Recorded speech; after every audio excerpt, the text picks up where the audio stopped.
Please be seated.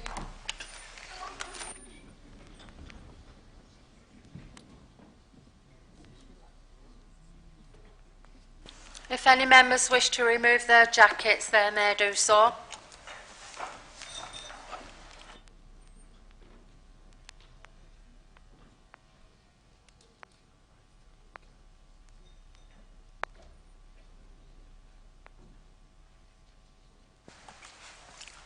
May I remind members and members of the public that the meeting will be streamlined live on a webcast from the Council's website.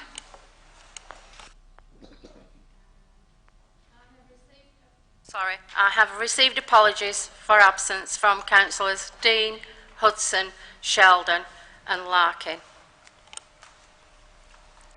Is the Council agreed that the Council minutes from the meeting held on the 22nd of May 2019 are agreed as a correct record of the meeting? Are there any declarations of interest from members in respect of matters to be determined by the Council at this meeting? Can members declare any matters to the meeting?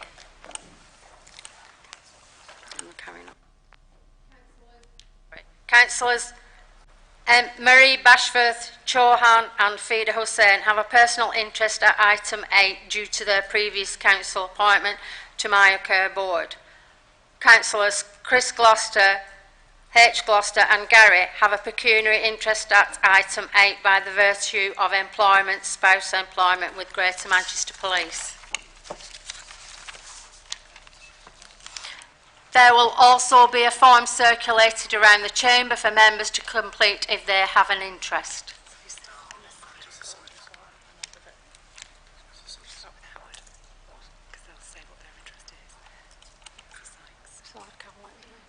Councillor Sykes.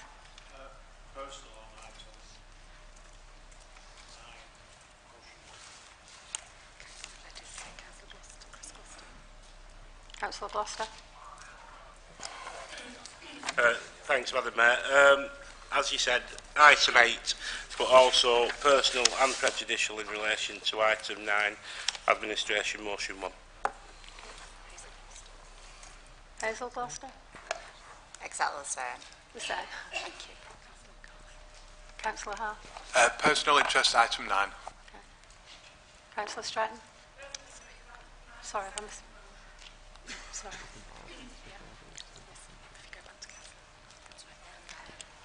Pecuniary interest, 10B, second motion. Thank you.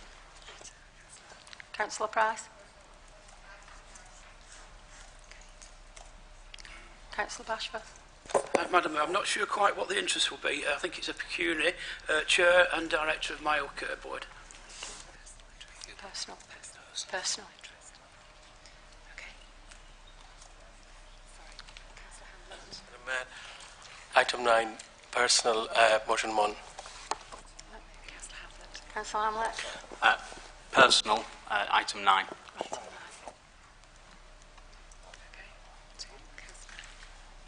Councillor Gary. Personal, item 9. Thank you, Madam Mayor. Personal regarding motion 1, administration motion 1. Same again, item 9, please. Thank you. Personal, item 9.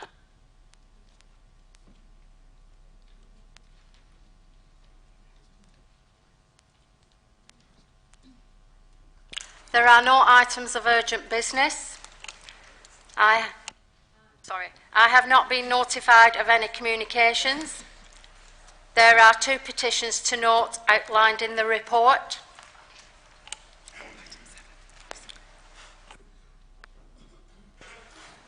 Item 7, Youth Council. I call on the Youth Council to present their motion.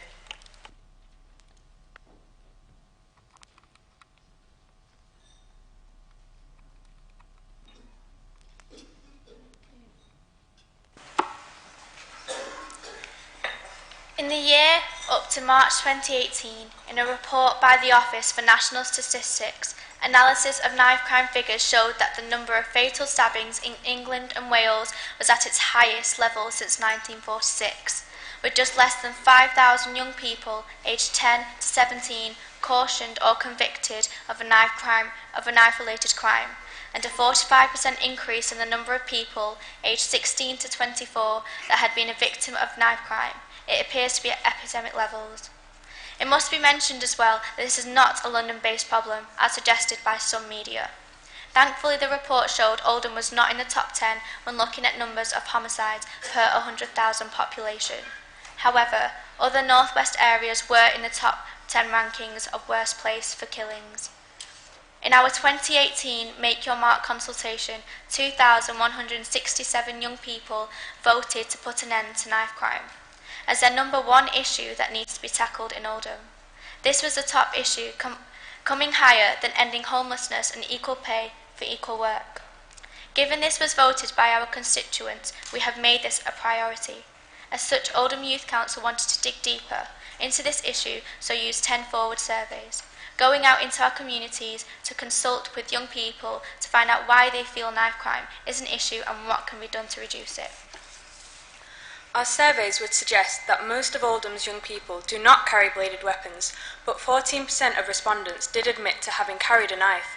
Half of these suggested they carried a knife for legitimate reasons, such as for Duke of Edinburgh Award or for eating their lunches, but the other half felt they needed it for protection.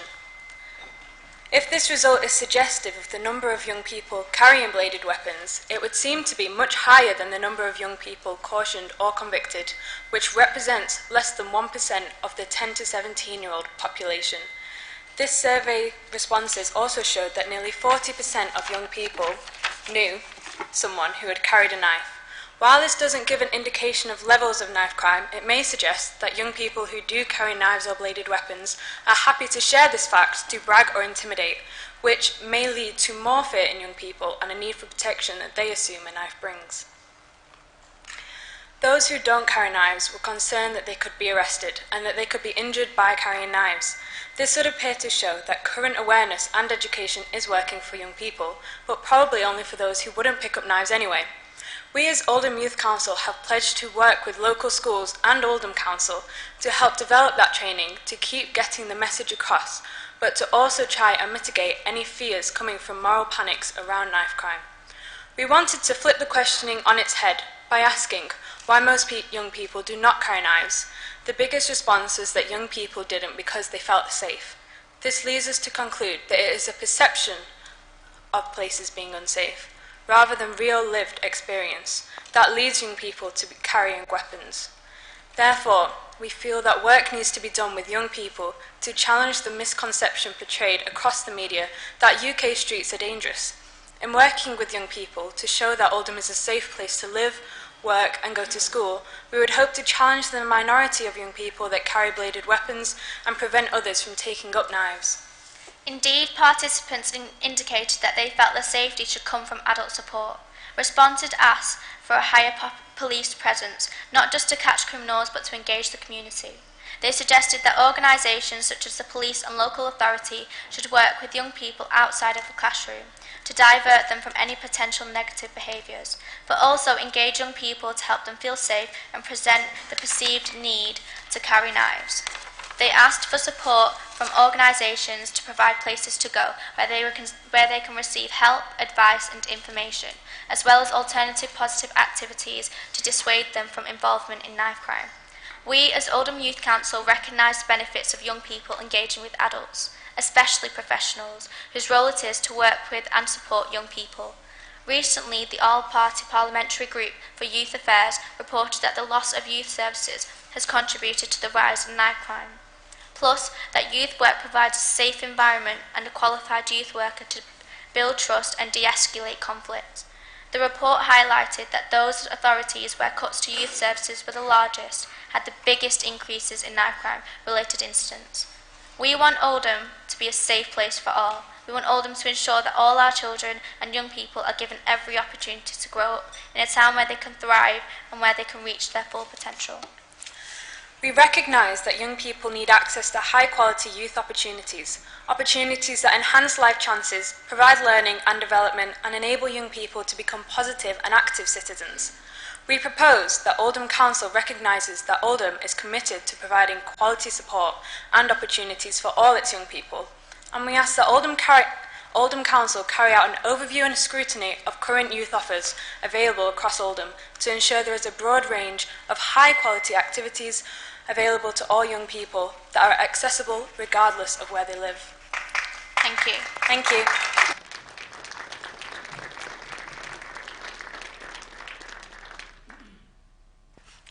Does any member wish to speak?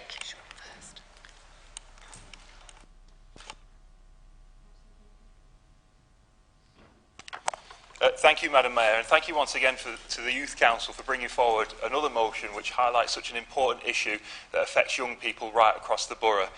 The Council fully appreciates and supports the concerns that you've raised as part of your motion, and we really value the work that you do in bringing issues like this forward to the Chamber. And the statistics that you quoted around knife crime, around the impact of the cuts to youth services, around the perception of the impact of the cuts to police are really invaluable in helping to inform our debate from voices that otherwise don't get heard, because young people, of course, are not allowed to stand for election to council. It's vital that the views and ideas of our young people are heard so that we can do our bit in helping improve the borough for them and for future generations. Over several years in Oldham and across the country, there have been cuts to youth services. All local authorities have had to make difficult decisions because of unprecedented financial pressures over the past 10 years. In Oldham, we've been forced to reduce our revenue budget by more than £208 million, and in the years to come we are expected to take even more money out of the council's budget. Of course, Greater Manchester Police themselves have also faced significant cuts, as you've referred to in your speeches, with more than 2,000 police officers being cut from the streets of Greater Manchester since 2010. However, there is some money still left, and we must prioritise in key areas, and at the top of our list is supporting our children and young people. The most important thing is that we keep our young people safe and that they feel safe where they live, learn and play. We recognise that there are some perceptions of high levels of violent crime within our communities, including the possession and use of knives and other weapons.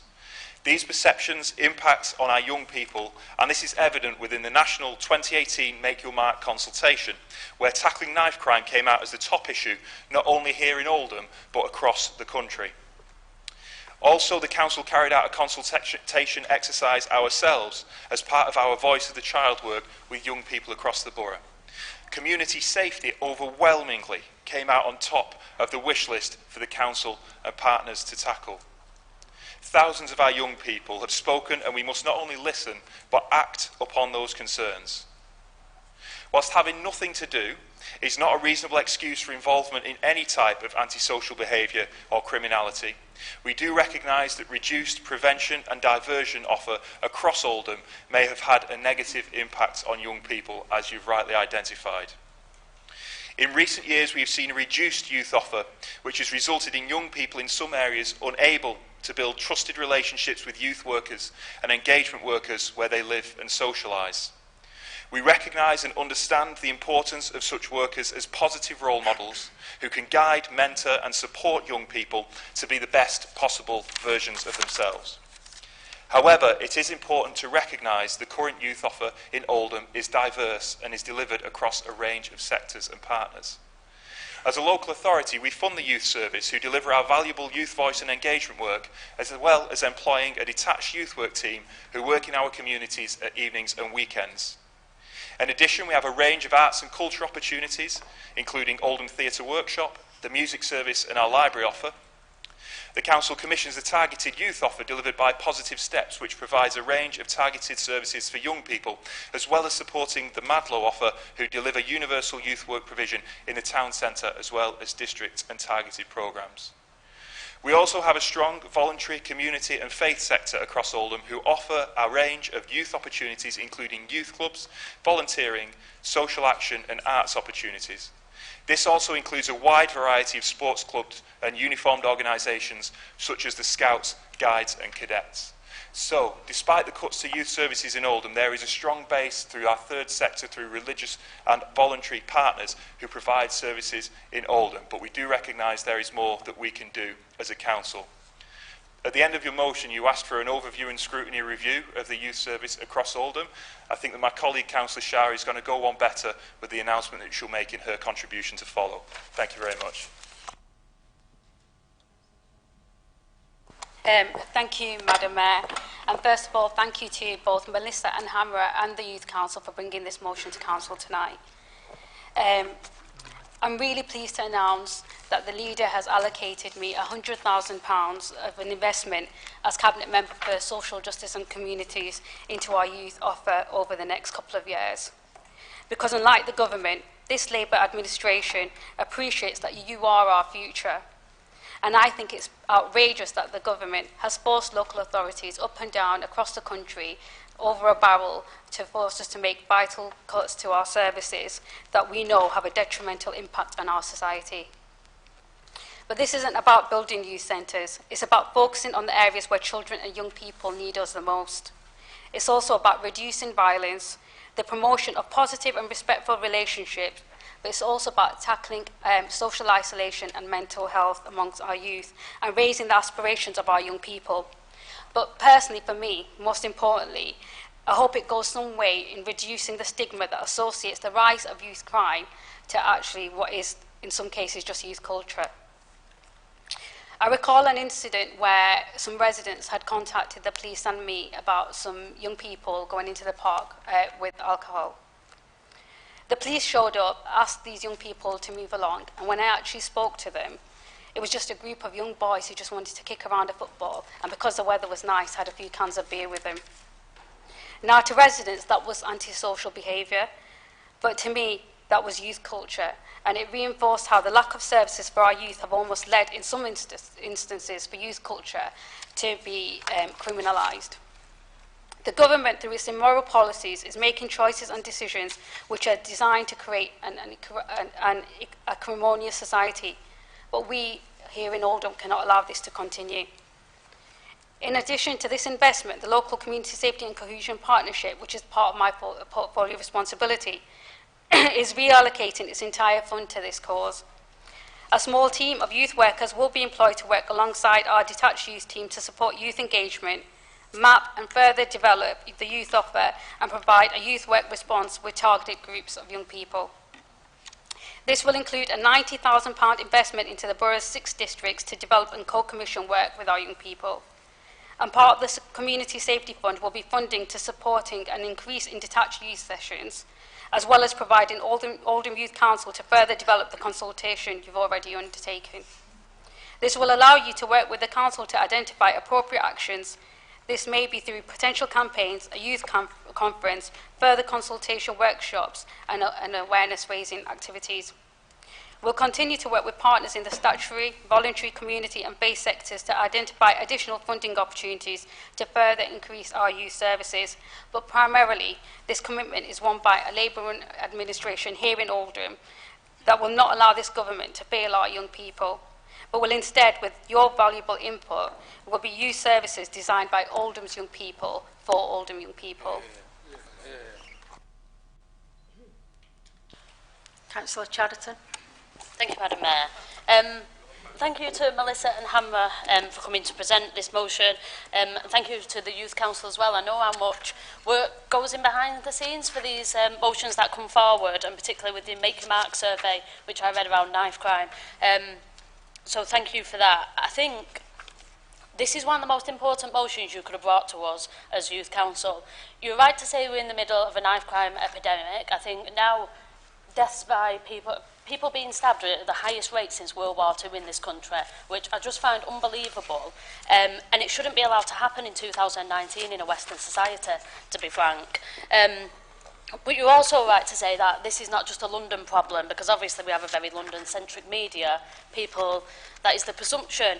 But you've only got to look at the Manchester Evening News at the minute with the trial that's going on with the young man that was stabbed in Cheshire a few months ago.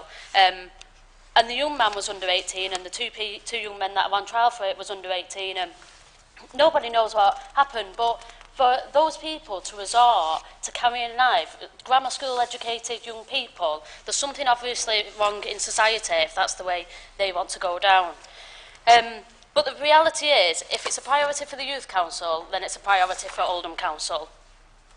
you're right to say that we all want to live in a safe town. Nobody wants to live in an unsafe town, and nobody wants to be scared to go to the centre of Oldham. And I think most of us in this chamber, when we were growing up, we wouldn't even fathom carrying a knife, and certainly wouldn't fathom carrying a knife today. I've got an 8-year-old son, and I would be absolutely horrified if he at some point in the future felt that he had to resort to carrying a knife either to protect himself or for whatever reason. I obviously welcome the additional funding from Councillor Shah, and I also welcome the commitment from the leader of the council, because I know shortly into him becoming leader last May, this was a key priority around our youth offer, and I know he's spoken about with the youth council, and I've spoken about it as well. For me, over the next 12 months, it's about we need to be clear about what we want to achieve. Because this isn't a return to the traditional youth centres. You know, when I was growing up in Royton, I was knocking around Royton Youth Centre, but that's not the reality for most children or young people in Oldham today. And it also wouldn't work for most children or young people today. But is the other answer the monolithic Madlow at the top of the hill? Probably not. So it's something about over the next 12 months we need to think about how we want to use this money to a targeted services and what we want to get out of that. And I will say, I think we've built up some momentum over the past 12 months around how this council and the leadership of the council, how we value our children and young people in Oldham, and that can be seen in our additional investment in children's services. But also, the Children in Care Council, they came, as they are now part of the Youth Council, around 6 months ago, and their key issue was around prescription charges. Now, for most of us, if our kids came and said, can I have £8.60 for my prescription, we just give it them. But that's not true of our children in care. Some of our most complex and vulnerable children. Now, with the work between us and the CCG, that's been approved and we will fund that. And what I want to do, for each motion that is brought to us by the Youth Council or the CICC, we want to show you that we have done something. Because your priorities year on year can't be knife crime or mental health 4 years in a row. Because what that tells me is that the council hasn't done enough. Because your priorities should change. So next year, I don't want your priority to be knife crime because you see an outcome. And then we'll move on to something else. So I hope, and I'm confident with this new money and the rechanging of staff, that we'll get a positive outcome from this. So thank you again. Councillor Hartness. Thank you, Mr Mayor. I'm pleased to see the Community Safety and Cohesion Partnership working alongside the Youth Council and Knife Crime, and I'm pleased to hear of the extra investment into youth services put forward tonight, something that Liberal Democrat group have put in our budget amendments in recent years as well. We've all heard about the killing of young people in London as a result of knife crime, but what's less publicised is what's occurring locally. I work in a school in Manchester, and our school community was affected recently by the death of one of our ex-pupils as a result of knife crime. And didn't get anywhere near the publicity that's what's happening in London. So it's not just a London problem. And I think in your motion where you mentioned 14% having carried a knife is very worrying. And we say, when we say at our school to our students, if you carry a knife, you're more likely to get injured or be targeted as a result. So this is an important issue, and we have the full support of the Liberal Democrat group. Thank you, Mr Mayor. Madam Mayor.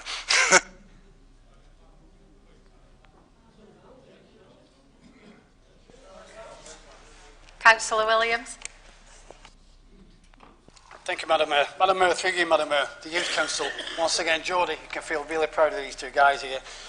Again, Madam Mayor, what the Youth Council have done, they've given us an instruction. You've done it again. You've got us all to sit up and think, we better do something about that. You've done it on numerous times, so well done. But I've got to share this with you, though. Through you, Madam Mayor, somebody with a knife, what is in the mental set of a person that goes out with a knife in a pocket thinking, that person has a go at me, I'm going to stab him. This is going to sound unacceptable what I say, but it'll make the point, but please bear with me. Years ago, you hit somebody in the mouth and you knock a couple of teeth out and that'd be it. It's unacceptable, but it wasn't half the damage it's caused by somebody's got a knife. But what is it, why isn't it in their head that they're thinking, if I project this forward, somebody could die? And I've asked this question loads of times at our Community Safety Partnership meetings. We had one this afternoon, and to you two guys, some of the funding that we were talking about was discussed there, because you was there and all, weren't you, Diane? Anyway, when I asked the question, one of the superintendents once said to me, Stephen, you're not getting this. Imagine somebody with a knife that lives in a bedroom where all they've got is a mattress, they don't work, They've got no money, they've got hardly any food, so going to prison is nothing. Having to go and be accountable for their actions to have a long-term spell in jail means nothing. And that really needles me that, because I'm thinking, for crying out loud, as good as that motion is to you two guys, what you've just said to us, that's great. And what Sean and everybody else has said has been absolutely brilliant. But how do you solve that problem where someday, to make them think differently, change their behaviour, to think, I can go out tonight, but I won't use a knife. I just won't do anything like that. I'll be different. How the hell do you change that? Thank you, Madam Mayor.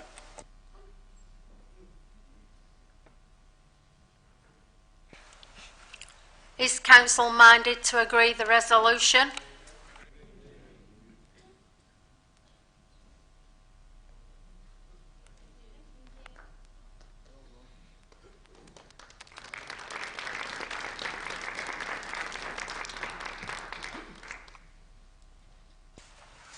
Well, question time. This part of the agenda is question time, where council will consider all questions submitted, starting with public questions. There is a 15-minute time limit for public questions. If this time limit has expired and a member of the public has submitted a question for consideration, the question and response will be published on the council's website.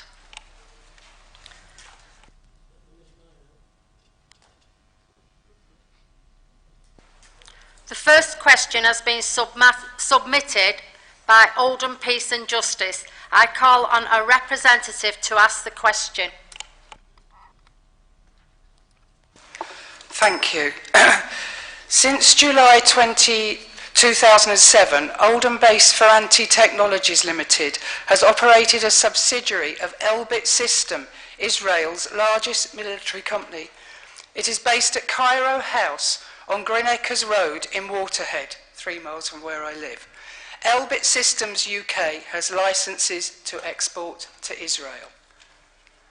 Ferranti Technologies offers a wide range of products on its website, from laser-guided bombs, sensors for unmanned aerial systems, drones, see-through armoured headsets for use in armoured fighting vehicles, and training simulators for land, sea, and air combat, which are advertised as field proven, meaning battle tested, all with only 133 staff on that site.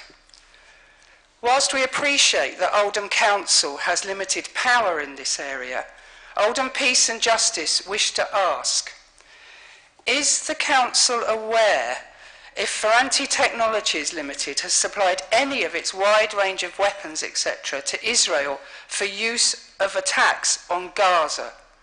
Or, in view of its limited staff, is Ferranti Technologies a platform for selling Elbit's Israeli-produced weapons battle-tested on Palestinians in the UK and Europe?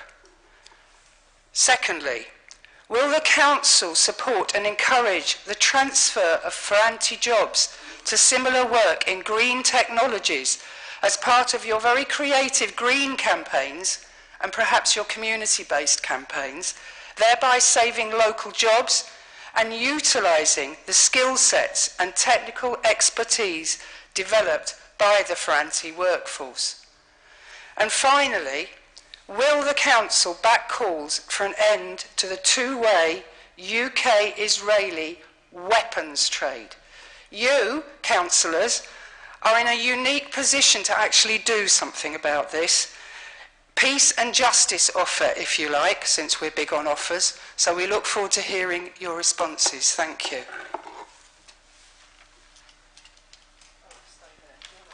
Thank you. I call on Councillor Feeling to respond. Thank you, Madam Mayor, and thank you to Oldham Peace and Justice for their question. To my knowledge, the Council is not aware if Ferranti Technologies Limited has supplied weapons to Israel or whether Ferranti is a platform for supplying Israeli weapons to the UK and Europe. The Council would certainly be prepared to use whatever influence and resources we can afford to support and encourage this and any other weapons firms to transition to the manufacture of green technologies or otherwise as a way of preserving the skilled jobs but putting these skills to an arguably much better use. Thank you, Madam Mayor.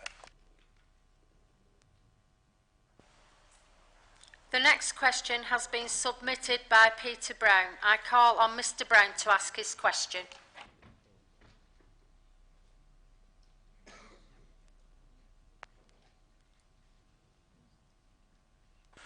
Thank you, Lady Mayor.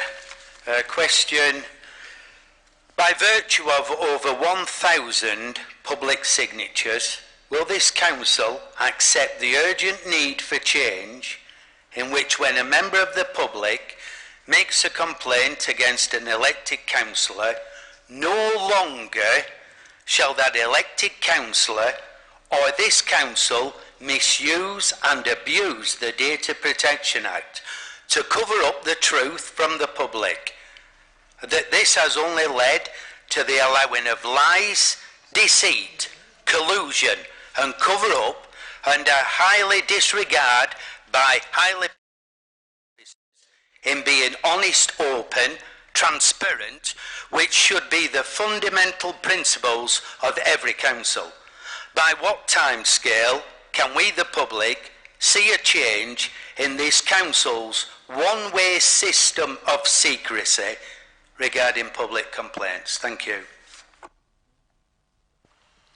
I call on Councillor Fielding to respond. Thank you, Madam Mayor. I do have a response to that addresses the points made in the question, but Mr Brown and I met outside the Civic Centre a few months ago, and we had a chat about what his ambitions were around not wanting to see any councillors being dishonest, not wanting to see any councillors saying anything that wasn't the truth, and I absolutely share that ambition, and that is what I expect of my group and what we champion as the Labour group on the council. But that's the little bit of improvised response. But the response to the question that you've asked is that the elected member chose not to permit the release of a response in a standards process, and accordingly, in that circumstance, officers were obliged under the data protection legislation not to release the information. It is therefore disputed that there was any deceit as the process was properly followed. Thank you, Madam Mayor. Thank you.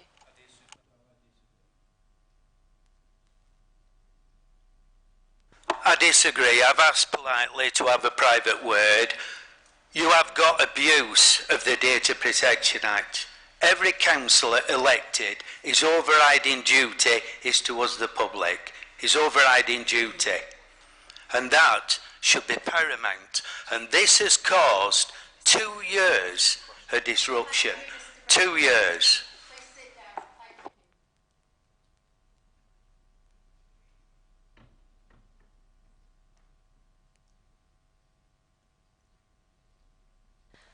The next question has been submitted by Warren Bates. I call on Mr Bates to ask his question.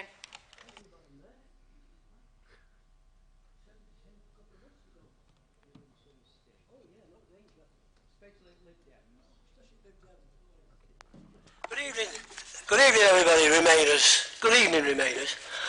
Coping with Brexit. Page 20, I've got to be meticulous here because when I was a councillor, you was meticulous with me.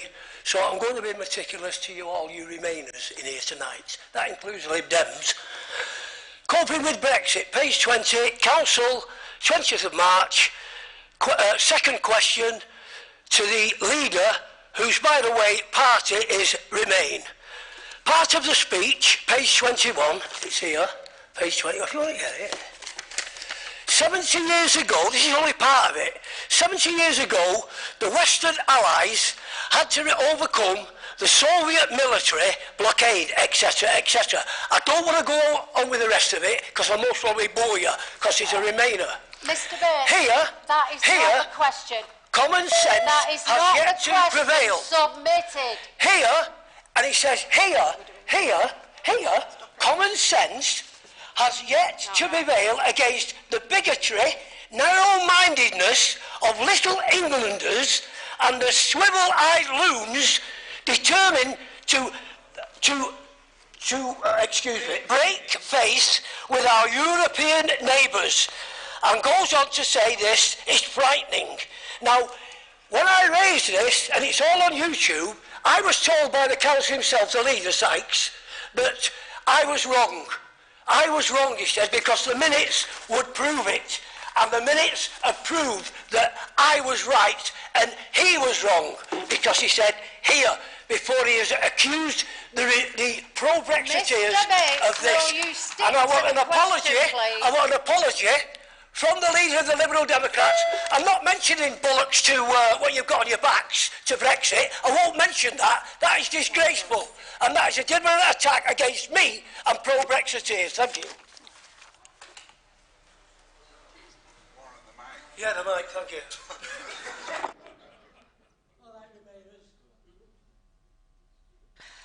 I call on Councillor Fielding to respond.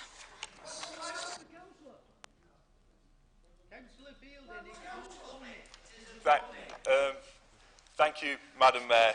I want to express my thanks to Councillor Bates for clearing up that the Labour Party is the party of Remain, because I'm not sure sometimes. But anyway, I don't think I can respond to this because it's not addressed to me, but I believe that the Leader of the Opposition wants to make a point of clarification.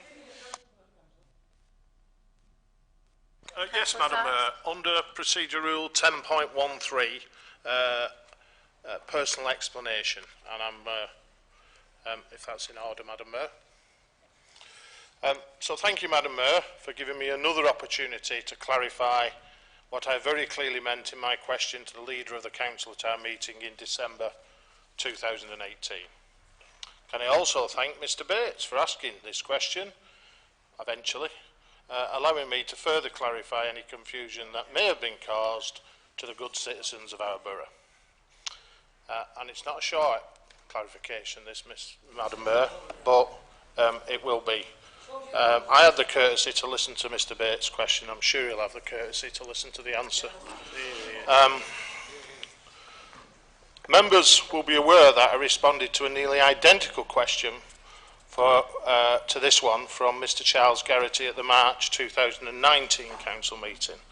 At that time, I made clear that my comments were directed at politicians who brought us Brexit and the very people who have brought us to this point, rather than being directed at individual voters in this borough, whether they voted to leave or to remain.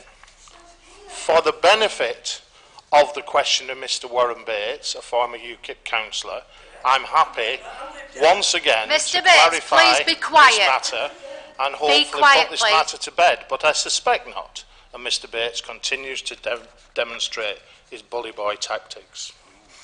Mr Bates only quotes an extract from my question, and one might speculate that this is for the purposes of mischief making and misrepresenting what I said. As with any question, it is important to look at this extract in the context of the entire question to properly appreciate it. So I would urge anyone with an interest to view the entire question on the Council's website. And do look at it on the Council's website, not the edited versions or the extracts that UKIP and its supporters have posted elsewhere on YouTube. To aid viewers, I asked the question 1 hour, 42 minutes and 36 seconds into the proceedings. Viewers may also wish to refer to my earlier reply to Mr Garrity's question, submitted in March 19 Council, which can be found using the same link. The question was read out by the Mayor in Mr Garrity's absence, starting at 17 minutes 28 seconds into the proceedings, and I provided my personal clarification from 19 minutes 53 seconds. I would now like to spell out what I meant with a specific reference to the extracted quote by Mr Bates in his so-called question. Given that I have previously referred to the former Soviet Union and the Western Allies in the context of the Cold War, the here, Mr Bates, highlights clearly refers to the UK, not Oldham, and to the UK's political establishment rather than its people. I am personally convinced that to remain within the European Union is in the best interest of our borough and its people. And as a member of the largest trading bloc in the world, Britain benefits from the most favourable trade terms with its European neighbours, trade that is free from red tape and bureaucracy. In addition, many millions of British citizens every year enjoy the benefits of membership by able to travel, learn, work, holiday, fall in love, marry, raise a family and live freely in any of the European member states. And lastly, and most importantly to me, we should not forget that the European Union, and before it the EEC, and before that the Common Market, has ensured that the member nations of Europe have not gone to war since 1945. A blessed and unprecedented 74 years of peace. That's good enough for me. Consequently, my reference to little Indlers and swivel-eyed loons was specifically directed at those of our country's political leaders who want to jeopardise this by so willfully wishing to cast aside the many benefits of European Union membership. And they are also very happy to mislead the British public in order to do so. They spoke of an illusionary £350 million a week for the NHS as a promise to the British people if we abandon the club, or, as I put it, breaking faith with our neighbours, even though the net financial contribution per annum, our membership fee, so to speak, is only half that much. What they did not speak of were the consequences of a no-deal Brexit. That's the scenario which I refer to as frightening stuff. A scenario where medicines are in short supply, food shortages, particularly perishable food, jet flights and freight is delayed, long queues for holidaymakers, traffic jams and whatever. And as we see... Right, you are continuing to interrupt this meeting and I've given you fair warning. So I order you are removed from the chamber and adjourn the meeting under the Council Procedure Rule 18 to allow that to take place.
We've done all that. And that's the point I was trying to make, that indeed, this is indeed frightening stuff. That's what I was referring to that. So this is not project fear, this is project reality of a no Brexit deal. I hope and trust that this will provide final clarification on this matter for Mr Bates and others with an interest in this matter tonight, and that we can now move on in this chamber to address other pressing business matters that impact on the lives of our borough citizens tonight. Thank you, Madam Mayor. Thank you. In the eventuality we've come to the end of public question time. It's questions to Leader and Cabinet with a time limit of 30 minutes. I have advance notice of questions. The Leader of the main opposition will ask his questions. Councillor Sykes. Okay, thank you, Madam Mayor. My first question tonight is about keeping the Travelodge tourist pounds in Oldham. Mr Mayor, although it hardly represents the massive game changer we were promised by his predecessor, Princess Gate, I do welcome the Leader's recent announcement that there'll be a new Travelodge at Oldham Bumps, and the fact that he has indicated that there is a demand for more hotel accommodation in the town centre. It's a pity that the Hotel Futures project is dead in the water, but that's another story, and I don't want to go there tonight. And let's turn and look at that Travelodge related matter. If we are truly to maximise the benefits from this hotel development, we need to make sure that the spending made by guests stays here in Oldham and within our borough. The hotel's location at Mumps will mean that Manchester will be all too easily accessible by Metrolink, and the city's bright lights will represent a magnet. I would therefore like to suggest that we look to work with the hotel's proprietors to promote all that this borough has to offer, and that could include our Coliseum Theatre, our cinema complex, Gallery Oldham, our town centre shops, bars and eateries, as well as the delights of Saddleworth villages and elsewhere in our borough.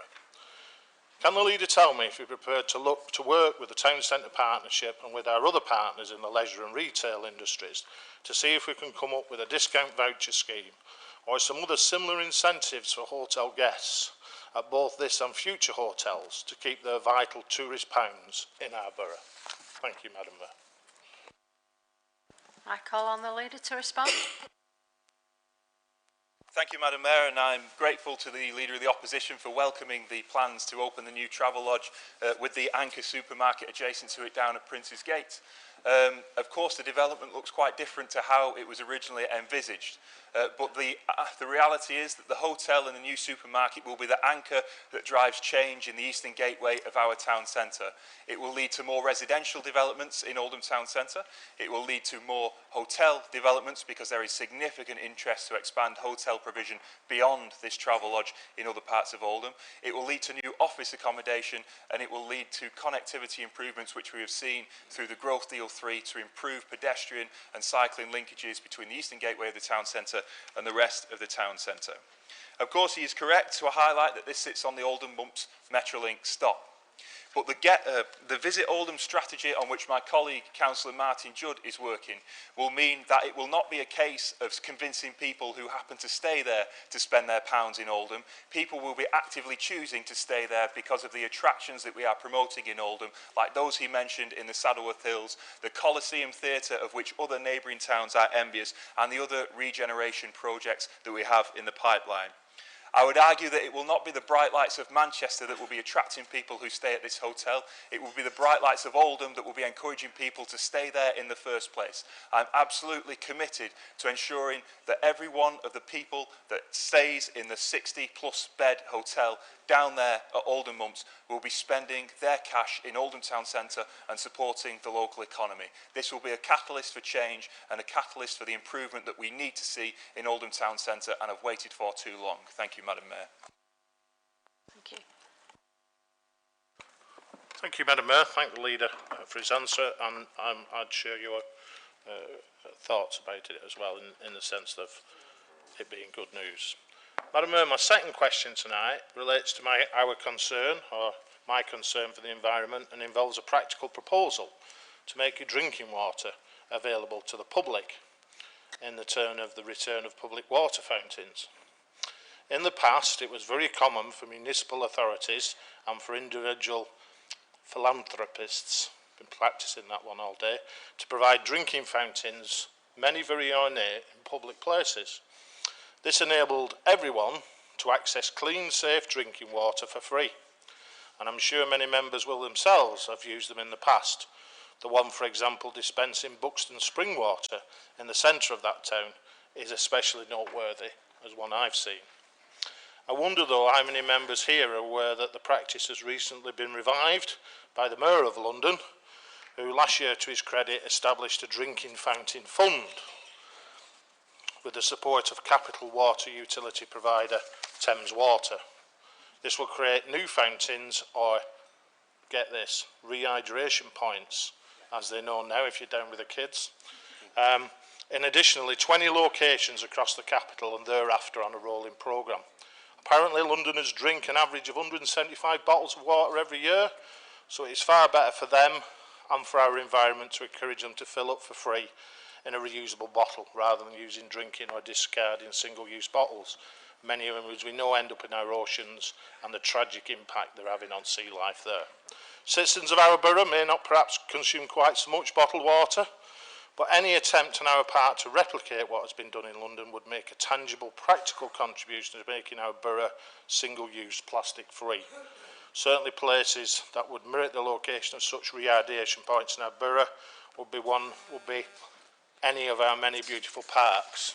For example, last year at the heart of summer, I visited Dovestones Reservoir, and the water dispenser there was in great demand, but also in need of great renovation. So, Madam Mayor, my second question to the leader tonight, and there is a question, or is it a suggestion, is can he look to replicate this excellent scheme in Oldham, perhaps by using some of our airport dividend, by establishing at least one new drinking fountain in each of our district centres, and would he also ask our own Mayor of Greater Manchester to maybe replicate it across the conurbation, working with United Utilities in order to do so? Thank you, Madam Mayor. Councillor Fielder. Thank you, Madam Mayor, and thank you to the Leader of the Opposition for his question. I would welcome the return of public water fountains in the way that he described. Of course, you'll recall that in December 2018, this Council adopted our single-use plastic strategy, and many of the members around the chamber are sat with reusable plastic bottles. Of course, at the count for the election, on election night, we were not allowed single-use water bottles. They disappeared from the count hall for the first time ever, and we were all expected to bring our own refillable bottle and use the water fountains that are available in this building. I think it is a sound suggestion to see that we expand this and encourage other public places and buildings to have water fountains that people can access, and I will commit to looking into this in Oldham. And I will also say that I accept his suggestion of asking Andy at the GM level to see if we can extend the scheme across Greater Manchester. But it's not all about Andy B at GM. The responsibility for the green portfolio lies with the other Andy, Andrew Weston, and I will take it up with him as the portfolio holder for green and see if we can, again, take something that has started here in Oldham and see it extended across the city region. Thank you. Sorry, the Deputy Leader of the Minority Opposition to ask a question. Councillor Curley. Thank you, Madam Mayor. Brief and to the point. In February of this year, we were informed by Highways that the failing road surfaces which had been refurbished during 2018 were to be repaired. I refer principally to the road surfaces on the A669, the Oldham Road, and particularly in Grasscroft, Lidgate, Springhead and Lees, and also the A635 Manchester Road in Greenfield. These surfaces have continued to deteriorate, and at major junctions the worn surface is now a potential safety hazard. Could the Cabinet Member responsible please tell me when these surfaces are to be made good, and is this still to be done at the contractor's expense under a guarantee rather than the taxpayer's expense? Thank you, Madam Mayor. I call on the Leader to respond. Yeah, I'm happy to respond to this. It's still Leader of the Opposition to ask me questions. I know that it does lie within the brief of Councillor Raymond. We'll commit to looking at the highway that Councillor Curley has recognised. It is interesting that he's used his Leader of the Opposition question to ask a ward issue, but you can use this time however you wish. I will highlight that this council has invested £12 million into the improvements to highway works across the borough that have seen more roads with greater accountability and the opportunity for members to influence where improvements take place. But on the specific roads that Councillor Curley has referred to, I'll be only too happy to look into them, why they have deteriorated and how we can get them back up to standard very quickly. Thank you, Madam Mayor. Thank you. I call on Councillor Taylor to ask a question. Thank you, Madam Mayor. Over the last few months, I've become aware that an increasing number of residents are audio recording conversations with councillors and officers without their knowledge. This could be regarded as being, to say the least, impolite and lead to a loss of trust. Could the relevant Cabinet member please tell us if the Council has a policy that will cover this type of occurrence and what advice could be offered to officers and elected members who become aware that a conversation is being recorded? Thank you. I call on Councillor Shah to respond. Thank you, Madam Mayor, and thank you to my colleague, Councillor Taylor, for the question.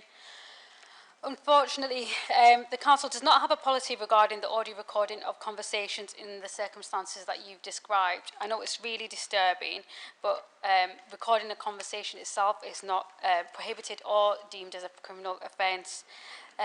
If the recording is for personal use, then the person making the recording does not need to obtain consent or even let the other person know. That's really disappointing and uncomfortable, but unfortunately that's how that stands.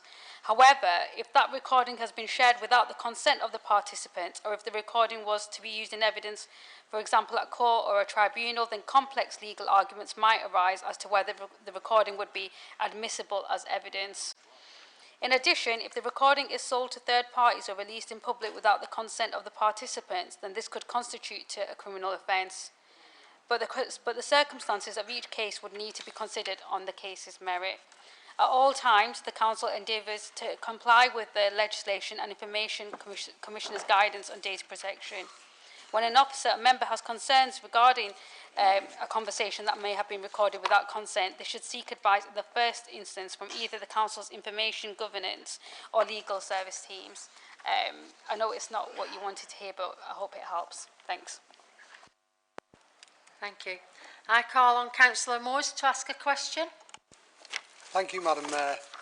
A hot topic at this time of year is the annual round of appeals for schools' places. A number of parents, carers and educational professionals have raised concerns about what is a difficult and emotional process.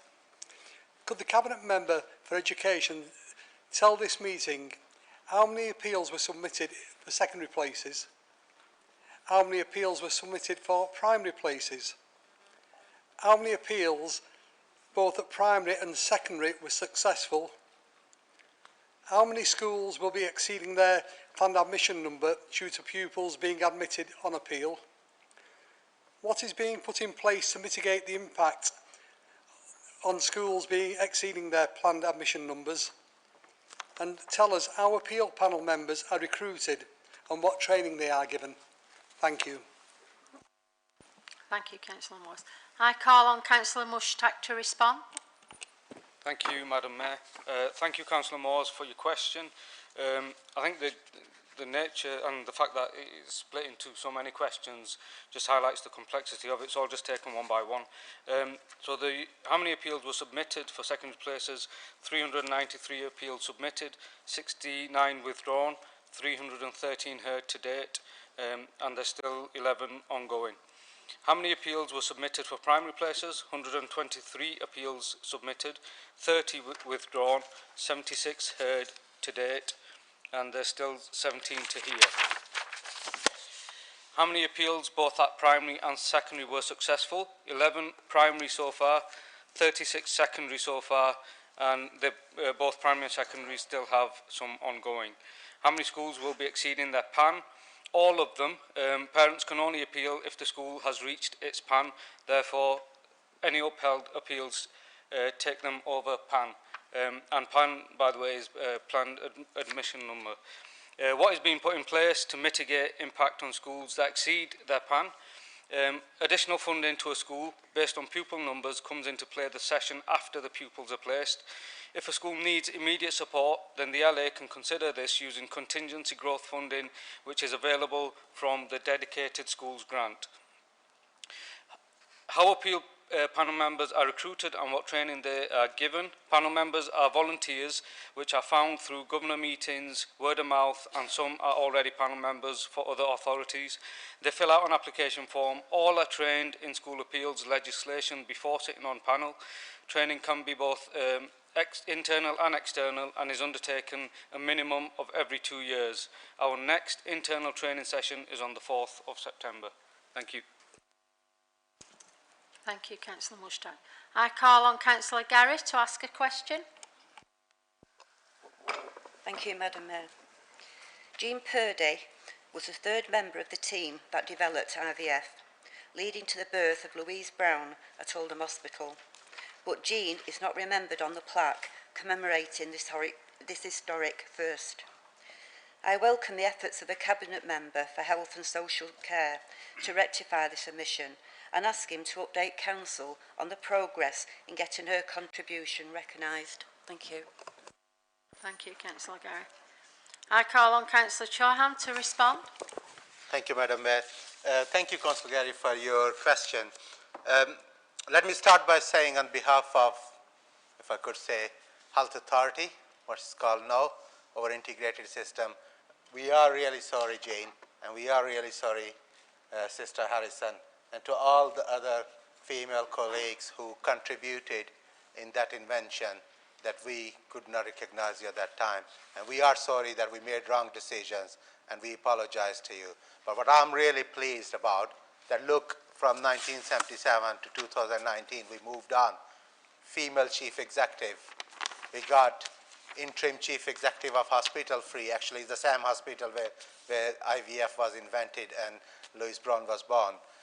And I'm delighted to say that the hospital has accepted our kind offer to work with us as a Oldham system, as an Oldham care system, and replace those 3 plaques with 1 plaque, which will not only recognize Jean Purdy, but also a sister, Molly Harrison, who was a sister in that ward, who played a significant role. And that's going back to the same point which I quite often make. It's not one person who brings success or invents things, it's always a team. Shame that we treated our colleagues, those people, women, not far recently, so badly, like ancient time where a female worker at work will come and she will do whatever she's been asked to do, but when time comes for reward, someone else comes and takes the reward. But again, as I said, I'm delighted that today I can announce that the hospital has agreed to our offer, and they will be working with us, and hopefully very soon we will have a new plaque in hospital. Thank you.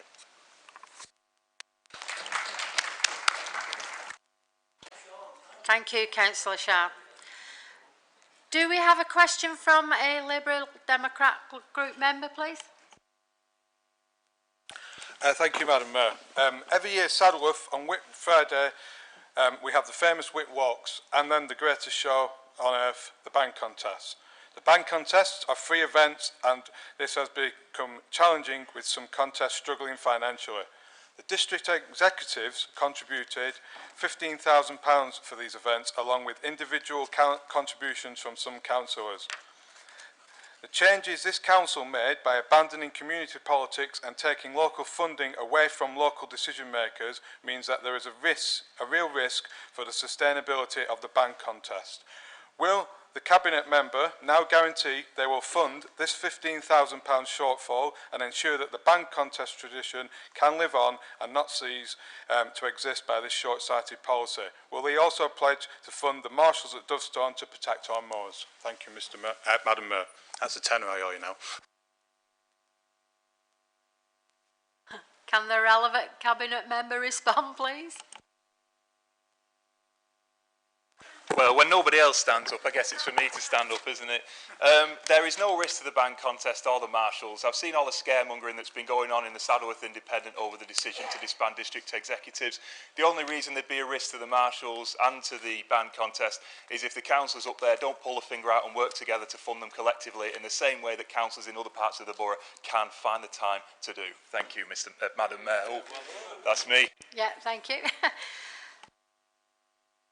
I call on Councillor Marie Bashworth to ask the question. Thank you, Madam Mayor. Could the Cabinet Member for Children's Services let us know if it has been possible to meet the request made to full council by the Children in Care Council to waive prescription charges for care leavers? Thank you. Thank you. I call on Councillor Chatterton to respond. Thank you, Madam Mayor. Yes, I'm pleased to announce, as I mentioned earlier, that agreement has been made between us, the NHS and the CCG. This was signed off on the 30th of May at the Commission in Partnership Board. There's now a process where we need to go to putting this into a policy and thinking about how this actually works in practice. So the deadline for that, or what we expect for that, will come at the end of this month. It'll then go to corporate parenting in September to be ratified, and it'll have a full launch in Care Leavers Week in October. Thank you. Thank you, Councillor Chatterton. I call on Councillor Malik to ask a question. Thank you, Madam Mayor. Plans for the regeneration of the Oldham Town Centre are moving forward, and a new vision has recently been adopted by the Cabinet. Could the Leader of the Council tell us whether there has been any assessment of the impact of earlier regeneration, including the opening of Audience Cinema and creation of Parliament Square, and if so, what it says? Thank you. Thank you. I call on Councillor Fielding to respond. Thank you, Madam Mayor, and thank you to Councillor Malik for his question. Of course, we have done investigations to see what the benefits of the investment we placed into your old Town Hall have been. And since the opening of the cinema in autumn 2017, I can confirm that well in excess of £500,000 have... Sorry, I've got an ill member. That's why I'm just a little bit distracted. I do apologise. I'm sorry, I'll try and keep it down. Since the opening of the cinema in autumn 2017, well in excess of £500,000 customers have visited the Odeon. This has resulted in a significant increase in footfall in the area, both benefiting existing and new businesses, some of which, like the Subway store, have extended their opening hours. Over 100 jobs have been created directly by the Old Town Hall development, 75% of which went to local residents. And a number of businesses have opened directly as a result of the Odeon, such as Molino's and Nando's, and there are more businesses to fill the vacant units coming forward in the next few months. The refurbishment of the Town Hall, it's an asset that we own, and it has generated income from the council, and previously the Town Hall was a significant liability on this council's balance sheet. It was on the at-risk register of listed buildings prior to the refurbishment, and the cost of simply trying to keep it watertight was incredible. So the investment that we made into the Town Hall has taken a liability off our balance sheet, generated income from the town and brought more people into Oldham Town Centre. It is a good investment and it was a wise decision by this council those years ago. Thank you, Madam Mayor. Thank you, Councillor Fielding.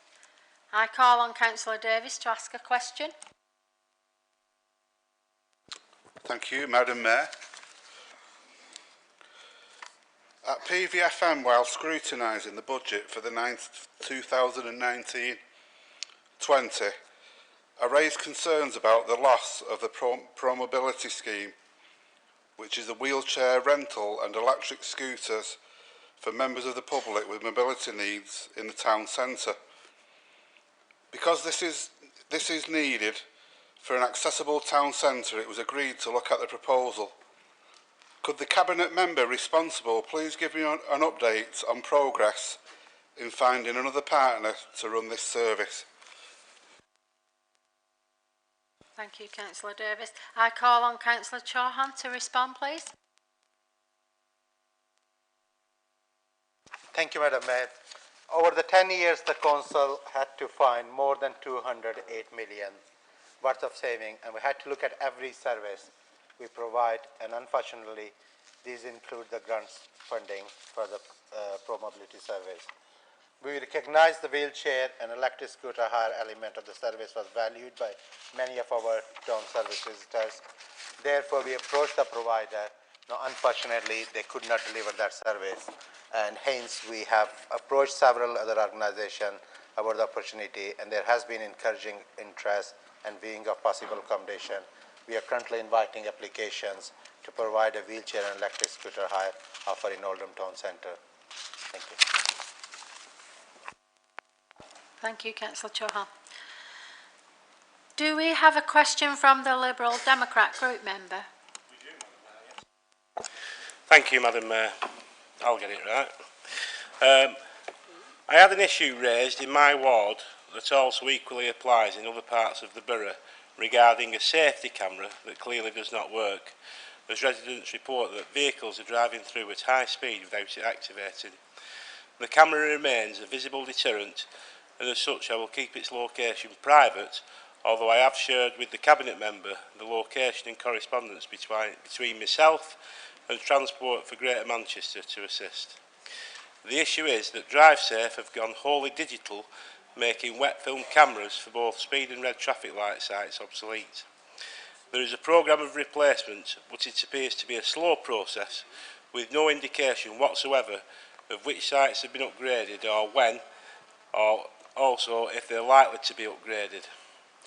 The camera sites are Oldham Council assets, but such is the reluctance of TFGM to give out information, they will not reveal how many sites have been upgraded across the borough, if indeed any.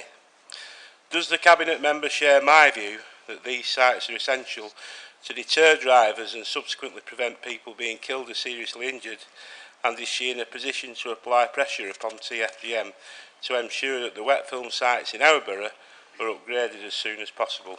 Thank you, Madam Mayor. Thank you, Councillor. Can the relevant Cabinet member respond, please? Thank you, Madam Mayor. I'm no longer the Cabinet member for Neighbourhoods, and Councillor Gloucester had emailed me this week to flag up his concerns.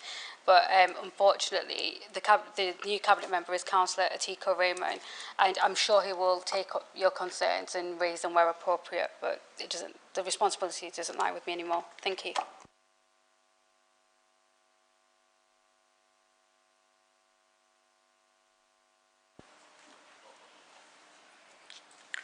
I call on Councillor Moores to ask a question. I apologise. Do you want to respond?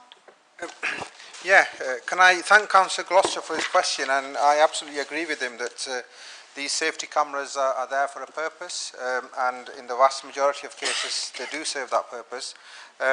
I am at a loss why he's not been responded to in terms of the information that he has requested.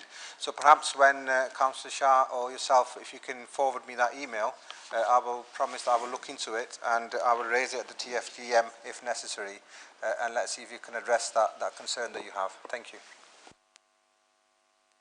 Thank you. I call on Councillor Moores to ask a question. That was me, thank you. Thank you, Madam Mayor. Last week I noticed a number of articles in the press regarding PCN primary care networks. The press statement went on to say that family doctors will lead teams include pharmacists, paramedics, nurses, physios and counsellors. That initiatives were intended to allow GPs to spend more time with the sickest patients, and that there was a deadline for the introduction of PCNs of June 2019. Could the Cabinet Member for Health and Social Care please tell us how this fits in with Oldham's moves towards the integration of health and social care and the introduction of social prescribing across the borough? Thank you. Thank you, Councillor Moores. I call on Councillor Chauhan to respond, please. Thank you, Councillor Moores. Madam Mayor, I got very detailed response, and I'll try to pick up some points, and if with your permission, I will circulate it to members so that they get full detailed response as well. So as we know, probably in January 2019, NHS long-term plan was included. The ambition of practices in England as part of local primary care network by the end of 1819.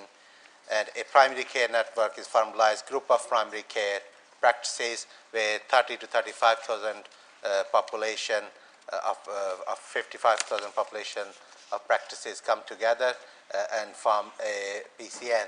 But what's the good thing about Oldham is actually we step ahead of that. We formed the clusters before people even started thinking of PCNs, and we're hoping that those clusters will automatically translate into PCN. But in terms of social prescribing, so again, we already done great work in social prescribing. We already have a cluster-based approach where in every cluster we have a social care hub, health hub. We also have specialists leads dealing with loneliness and social isolation, low-level mental health problem, physical health activity, and loss of confidence. This also includes the signposting to self-referral, support from the social care services. So one of the examples is in Oldham West cluster. We had over 1,000 activities and group offering more than medical support. So we in this chamber, in this council, have absolutely right approach that pill is not a solution of every problem.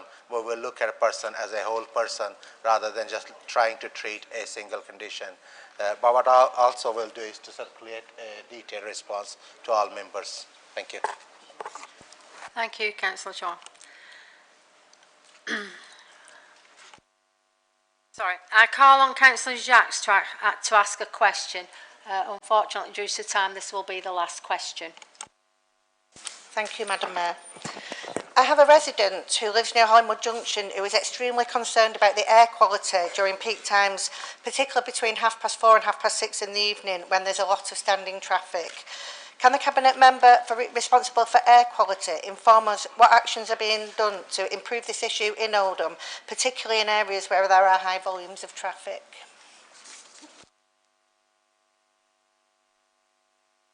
Can I ask Councillor Raymond to respond?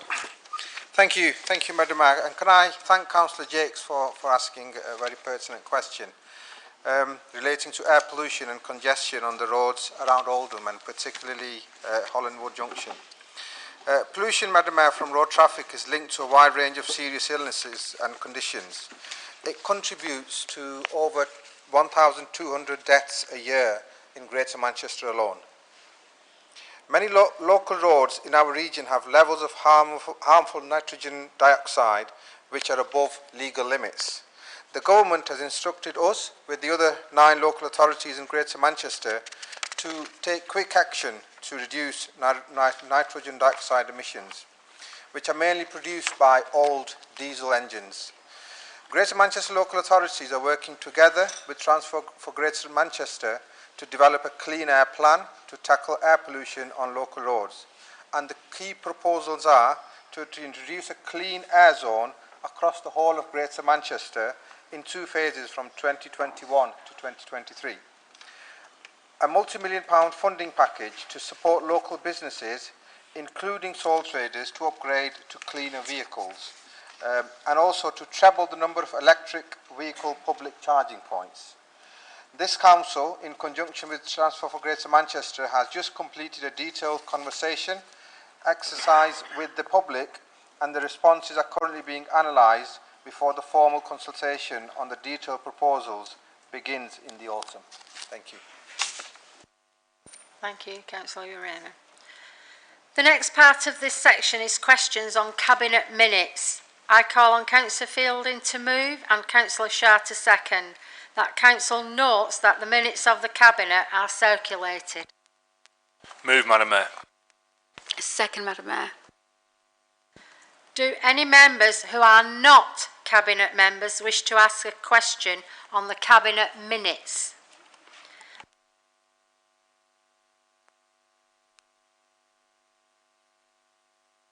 Councillor Murphy. Thank you, Madam Mayor. It's well known. Cabinet minutes, 25th of the 3rd, 19, item 6, page 17, the Greater Manchester Clean Air Plan. It's well known that trees take pollutants from the air. A tree survey has been undertaken throughout the Borough of Oldham, and I'm aware that the tree inspections and maintenance programmes across all the districts. Trees provide a natural beauty to areas and also provide a virtual role in reducing air pollutions and producing oxygen. Would the Cabinet Member for Neighbourhood Services please tell me if there are any imminent plans to submit a bid to the Urban Tree Challenge Fund to replace dead trees or dying trees identified with a like-for-like replacement tree and increase the number of trees in Oldham. In addition, could a ring fence fund be set up and set aside, possibly through 106 contribution, dedicated to tree planting through planning applications that come before Oldham Council as part of any GMSF proposals?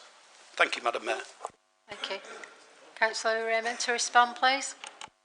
Yeah, thank you. Can I thank you for that question? I would like to confirm that a bid has already gone in to plant 517 new trees in the borough. And also, I will look into the proposal of the possibility of ring fencing some of the funds to this effect. Thank you. Thank you. Councillor Gloucester. Might as well take the opportunity while it arises, eh? Diane Williamson was going to ask this, but unfortunately she's not feeling too good. Low Crompton Road in Royton South and Crompton wards serves a number of homes and businesses. Residents and ward councillors can report the road is in a very poor state. Oh, sorry. My humblest apologies. It's Cabinet of the 25th of March again. Item 8, page 19, in GB 3-year Highways Improvement Programme. So I'll just tramp through that quickly again while you're finding it.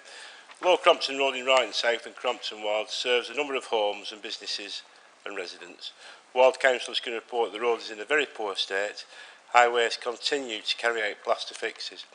Would the Cabinet member please tell me, and also me Crompton colleagues, and the right ones I would suggest, if there are any plans under this programme to fix this road? Thank you. Thank you, Councillor Gloucester, for your question. When the Highways programme was under consultation, I believe a detailed conversation did take place with all the ward councillors, and I hope you have used that opportunity to highlight this as your main priority.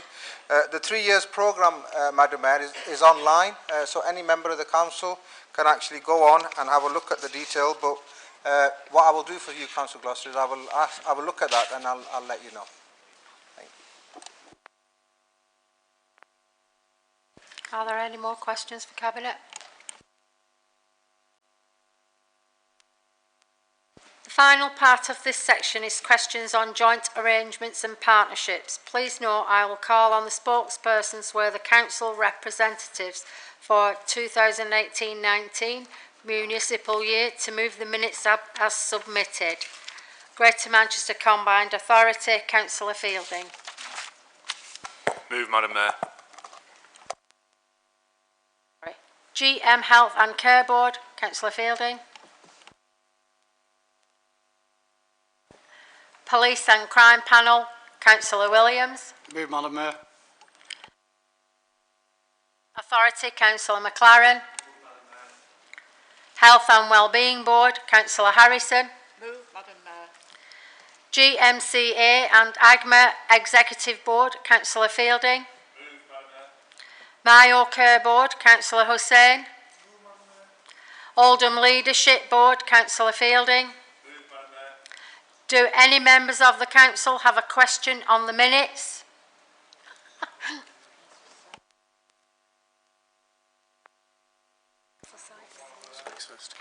Councillor Sykes. Thank you, Madam Mayor. Mine's on GMCA, minute 6813, page 36 in the Green Book, Town Centre Challenge, Future of High Streets Fund Prospectus. Back in March of this year, you will remember I asked the leader about the persisting issue of the St Paul's Methodist Church in my own ward of Shaw. The unfortunate collapse in February saw closure of roads and a commendable response by the emergency services for containing the situation, and also by this council. What we need now to do is ensure council services sort out the issue of the derelict site and work with the Methodist Church to provide a viable and workable community solution. The building is now cared for and undergoing repairs by the Methodist Church, but what is the future of this place of worship Grade 2 listed building, and the latest discussions are that it will be re-erected to just 1 metre high, like Shaw's own Acropolis if we're not careful. Following the road closure and ongoing work, it would make more sense for that site to be fit into Oldham Borough's housing framework, its town centre, and it'd be a good example of regeneration, whether it's using existing buildings or whether the site's cleared and we use that for housing. So up and down the borough there are many other similar buildings to St Paul's, particularly Bank. We seem to be having banks, post offices and pubs. And I just wonder if St Paul's to become another tombstone in Shaw Town Centre.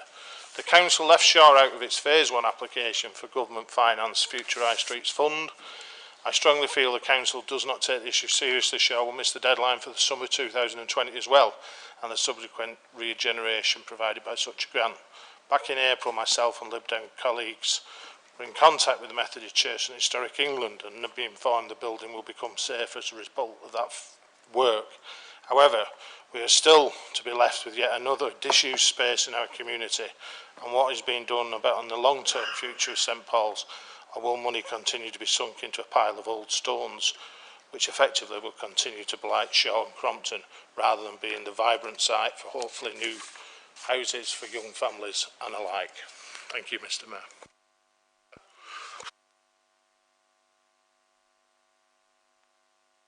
Pound for my charity, please. Councillor Fielding, respond, please. First of all, thank you to the Leader of the Opposition for giving me the opportunity to draw attention to the fact that our Future High Streets Fund bid for Oldham Town Centre has progressed to the next stage, which is fantastic news and will support our regeneration ambitions here in Oldham, while we transition from a purely retail-based economy to an economy based around culture, leisure, dining and all of the other things that we talk about here. With respect to the site in Shaw that Councillor Sykes has referred to, I'm quite happy for him to nominate it as something that could be considered for housing provision in the future. The Brownfield Register, as I'm sure he knows, is updated every year. In the first iteration of the Greater Manchester Spatial Framework, 8,000 of the 14,000 properties were required to allocate land for were being catered for on brownfield sites. Through updating that Brownfield Register, we were able to increase that to 11,000 in the second iteration of the plan, and we hope to increase it further. And I would encourage any member, not just Councillor Sykes, that if they are aware of any brownfield site that could be brought forward or that they believe could be brought forward for housing, they should let us know so that we can update the register.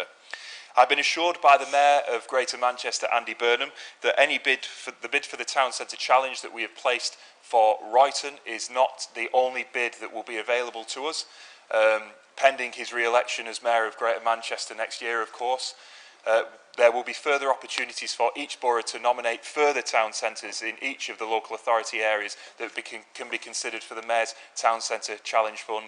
And if Councillor Sykes wishes to make a case for Shaw, I would happily receive it.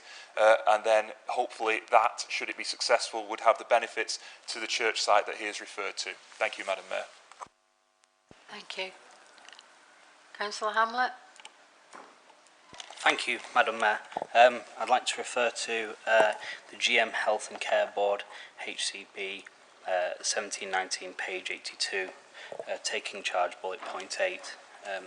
Can the responsible Cabinet Member for Health and Social Care ensure that residents and patients from Dr. S.K. Powell on Trent Road Surgery in High Crompton are given the first options to transfer to the nearby 2 surgeries at Crompton Health Centre in Shaw? This would work in conjunction with the Greater Manchester Mayor's ambition to have health as a priority in all public policies. This is despite the fact that the poor bus network from High Crompton and Trent Road has to Royton, but more frequent direct access to the town centre of Shaw, and therefore to the Crompton Health Centre in Shaw Town Centre, which links up to page 87. Thank you. Thank you, Madam Mayor. Councillor Fielding to respond. Madam Mayor, could you ask could Councillor Hamblett be requested to give us the page number again, because my page 82 is blank. It's, sorry, apologies, 87? Sorry.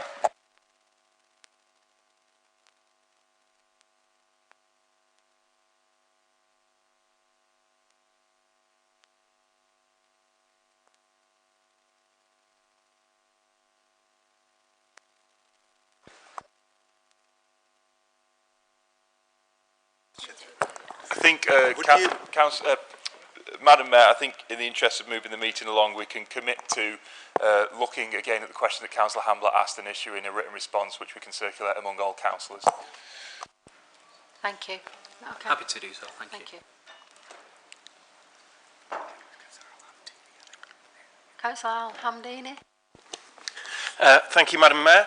I'm rising to speak on minutes of the Greater Manchester Combined Authority on the Greater Manchester 5-year plan. It's on page 35, but to draw your attention to the relevant point, it's seeking to achieve carbon neutrality by 2038 by creating thematic plans on buildings, energy and transport, and calls on the local authorities in the area to lead by example.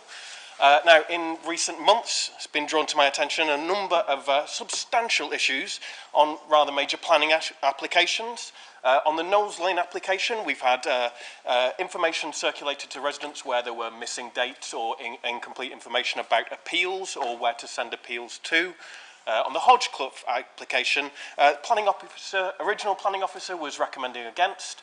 When they left Oldham Council, the new officer recommended against to accept the application, but the original planning officer's name was left on the application. Donkey Stone Brewery in Saddleworth was heard at Saddleworth Planning Council, but we failed to get notice until... Madam Mayor, I'm not sure what this has to do with the minute that Councillor Al-Hamdani is referring to.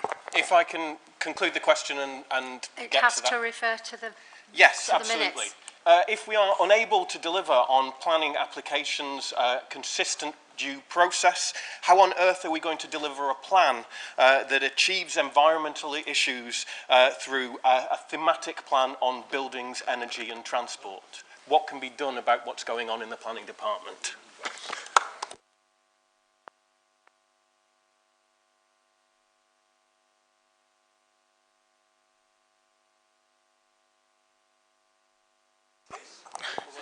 Madam Mayor, I'll say I think if we had an award for the most tenuous link at any council meeting, then Councillor Al-Hamdani would win it. If there are issues, well, I have received correspondence regarding concerns about planning process, which will all be responded to individually. Councillor Hamdani is not one of the people, I believe, that has written to me directly, but if he wishes to put his concerns into an email, I will respond to them in the same way that I will respond to the other ones. Thank you, Madam Mayor. But it is fantastic that we're going to be carbon neutral by 2038 in the GM City region, just to get that in, because that is what the minute is about. Yes, yes. Just, yeah. Thank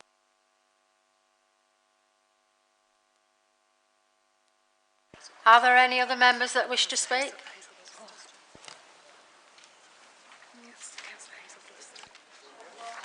Councillor Hazel Gloucester. Thank you, Madam Mayor. I refer to the minutes of the Police and Crime Panel meeting, page 100, and actually welcome the resolution of the meeting.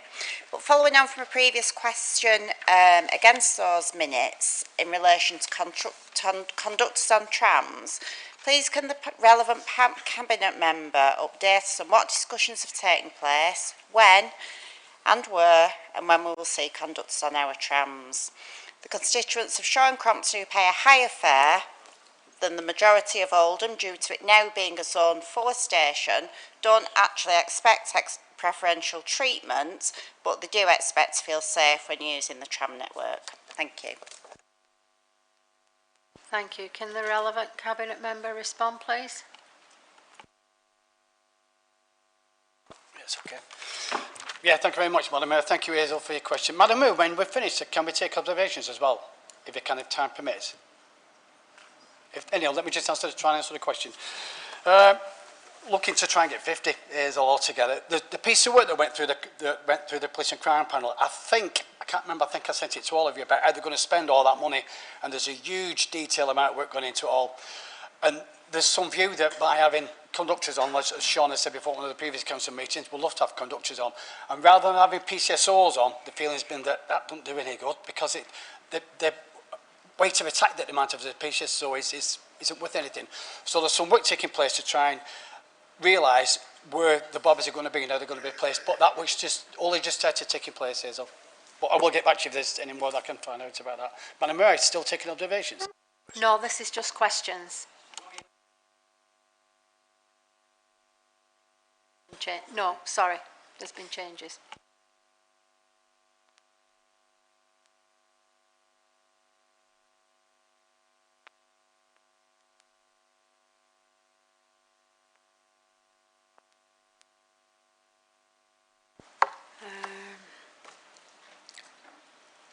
I call on Councillor Leach to move and Councillor Fielding to second the motion. Thank you, Madam Mayor. This administration is paying special attention to improving the condition of properties which are being rented privately, too many of which are in bad, unhealthy state with high turnover of tenants. And this contributes to tensions within communities in which they are located. We have been implementing and monitoring licensing of landlords in 8 selected neighbourhoods and expect shortly a report on the results of this selective licensing programme.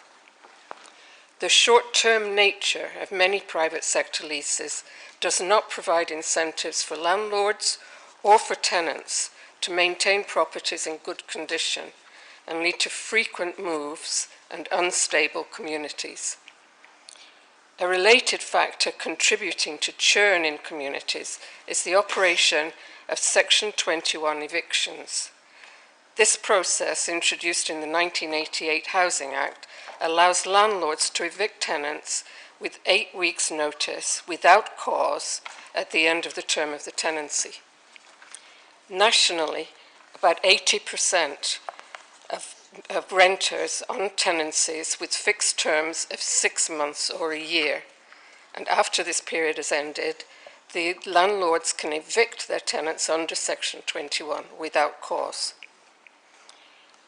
Special research has also shown that Section 21 evictions are now the biggest cause of homelessness in England. The Council believes that abolishing Section 21 no-fault evictions would help make renting more secure and communities more stable, improve standards and increase tenant confidence. Moreover, it would further help to tackle homelessness, which should be a priority for government at all levels. The Council therefore welcomes the UK Government's announcement in April of plans to consult on new legislation to abolish Section 21 no-fault evictions in England, and the Council has responded to that consultation. We now resolve to work with Unfair Evictions campaign and renters' unions to bring about the swift abolition of Section 21 no-fault evictions. I move the motion, Madam Mayor. Councillor Fielding to second. Thank you, Madam Mayor. I rise to second the motion. Housing has become one of the biggest issues on the national agenda today, and the Section 21 of the Act that we are referring to was brought in 1988, of course. Now, the housing market has changed significantly, not just since 1988, but for figures that I have that cover the last 20 years alone, the number of people residing in privately rented homes has risen from 6.8% nationally to over 21% today, compared with 20 years ago. This is something that is affecting people in Oldham here and now. The biggest and most troublesome items of casework that I have are people that have been made homeless where a privately rented tenancy has come to an end and they simply have nowhere to go.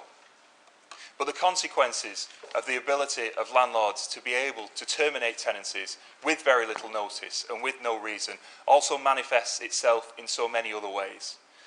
One of the questions that we did not reach that was submitted from members of the public was around the perceived decline in an area of Oldham that I'm familiar with and have visited for those reasons. In the area that I'm referring to, which I won't name, fly tipping is rife, antisocial behaviour is common. Neighbours who are long-standing residents of this area talk about how their neighbours change every 3 months and their community is not the same as it was before. Now, these are all manifestations of insecurity and churn in the private rented sector. We will not address all of these issues simply by abolishing Section 21 notice evictions, but we will be able to tackle some of these issues by using this as one of the tools in our armoury. At my age, I have a number of friends who are not as fortunate as me in being able to have saved up a deposit to buy their own home. I have a number of my peers who have resided in privately rented accommodation and have actually experienced being evicted at short notice under this legislation. Fortunately for them, they often had family connections or friends who would put them up on a temporary basis so that they could have continuity of housing or some stability until they found somewhere else to live. But that is not the case for everybody, and it is certainly not the case for some of our most vulnerable residents in Oldham. It is important that we have responded to this consultation, setting out our position in opposition to the continuation of the ability to use Section 21 no notice evictions, and I am pleased that this council has made a submission. But I also believe that we really need to add weight to our position by supporting this motion this evening in council tonight. For all of the reasons that my colleague Councillor Leach has said, and those that have described through casework and personal experience that I've had, I urge council to support this motion this evening. Thank you, Madam Mayor. Does any member wish to speak on the motion?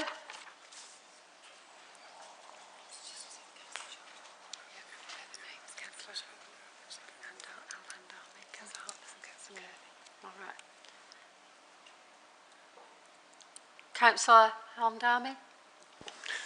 Hello, thank you, Madam Mayor. Well, I am rising to speak in support of the motion. I was rather shocked on doing my research about this motion. 46% of residents nationwide, if they complain to the council about the conditions of their home, will be evicted within 6 months. And that's the result of this Section 21 notice. And that's an outrage. And it's an imbalance of power between landlords and renters, and I'm very glad that this has been brought up. I can't believe that this hasn't been changed sooner. This is an outdated law, and one that we are right to be objecting to. It doesn't matter what is put in place currently, or what is in place currently to try and support people in defending themselves about the condition of their homes. Because if Section 21 is in place, you can complain as much as you like. You're likely to lose your home. So that's 46% of the people who actually managed to get to the stage of complaining, never mind the ones who were too scared to make a complaint in the first place. We've seen, or we've heard from what has been said, the number of people additionally who are renting, and we will see in the housing plan later on in this meeting how it has affected people in Oldham. So it's really important that these changes are made. It was only a few weeks ago that Baroness Grender and Weir Hobhouse changed the law on letting agency fees for tenants, and that was banned from June. Now that's a step forward for people, but more steps need to be taken, and I heartily recommend this motion to the Council. Thank you. Thank you. Councillor Harkness. Thank you, Madam Mayor. I rise to support this motion also, and I think we need to look at what's happening in the rented sector in Oldham as well, because the gradual decline in social housing offer has led to more people needing to enter the private rented sector, and we know there's a shortage of larger family homes in Oldham, and this makes landlords very powerful. I remember a few years ago when I lived in Stockport, and the landlord failed to fix the heating and some of the minor repairs. I eventually wrote to them and I said, if they're not fixed by a certain date, they're in breach of contract, and I would withhold my rent. And I can be rather argumentative, and eventually withheld the rent and they got it fixed.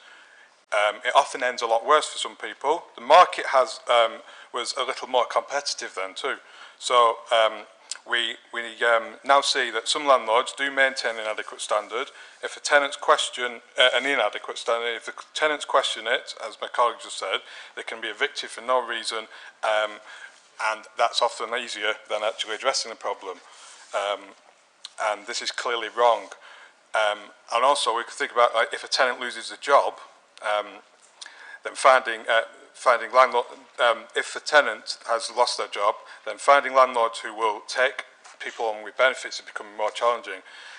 This is to do with the implementation of the universal credit, something Councillor Jabbar and I've mentioned on a number of occasions in this chamber.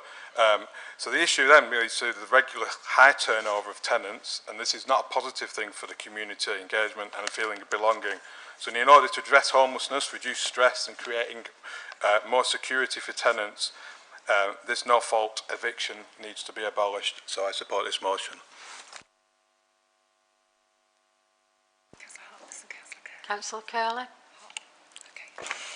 Thank you, Madam Mayor. I think this is a very important motion, and thank you to Councillor Leach for bringing it forward.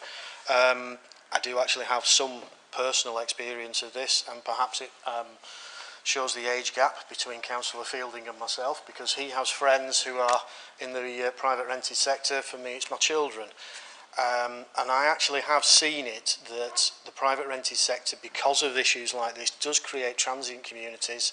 It doesn't foster a community spirit, and it does indeed with tenants create feelings of helplessness.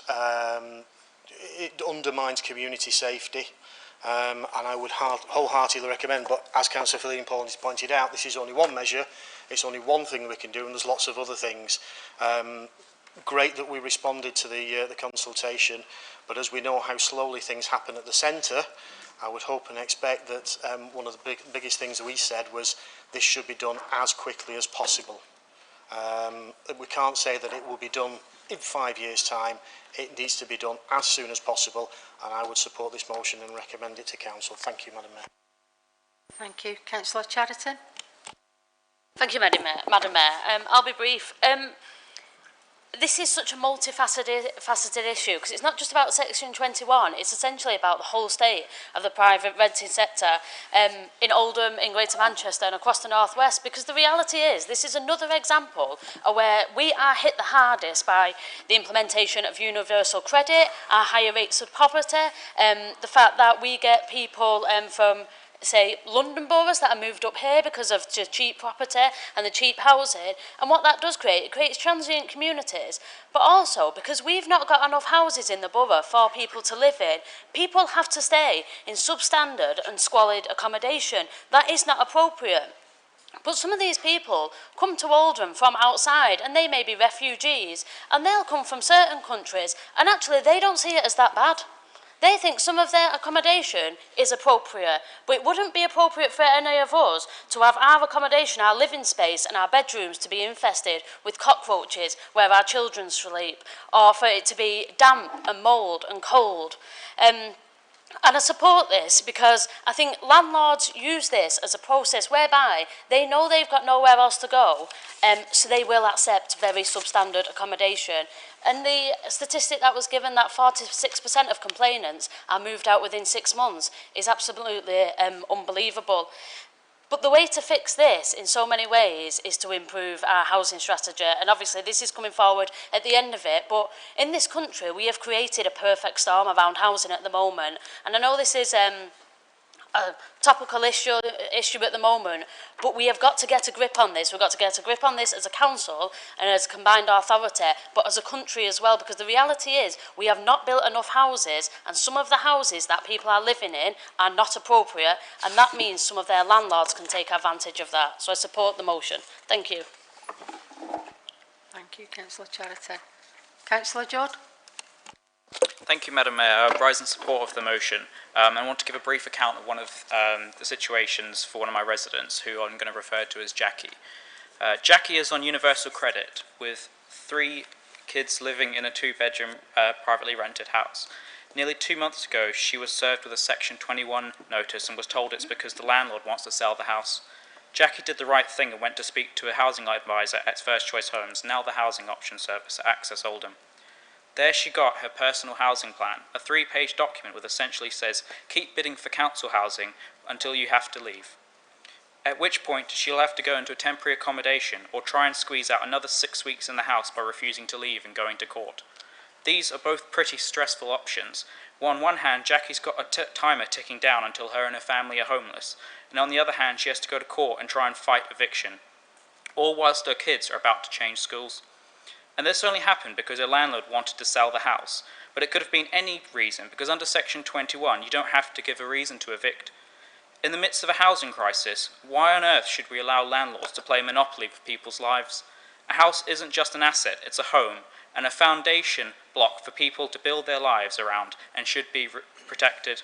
This motion sends a message to private tenants in difficult situations through no fault of their own, that a Labour-run administration has your back, and we will do everything we can to make sure that you have a secure home in this borough.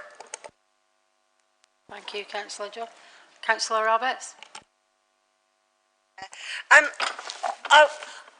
I suppose I want to take this opportunity to say that, of course, I support the motion, and of course, it's important that we do all that we can to help to secure people's homes for them, because Councillor Judge is quite right, and so is Councillor Feeding, some of the remarks that he made, that what we're talking about isn't just bricks and mortar, it's about people's lives, it's about their children's lives, security for their children, and security for themselves. In Oldham, we have far, far too many people who do not live in the kind of home that all of us would think is acceptable. And I have to say that, yes, we did, of course, respond to the consultation, and of course we said we felt that action should be taken promptly.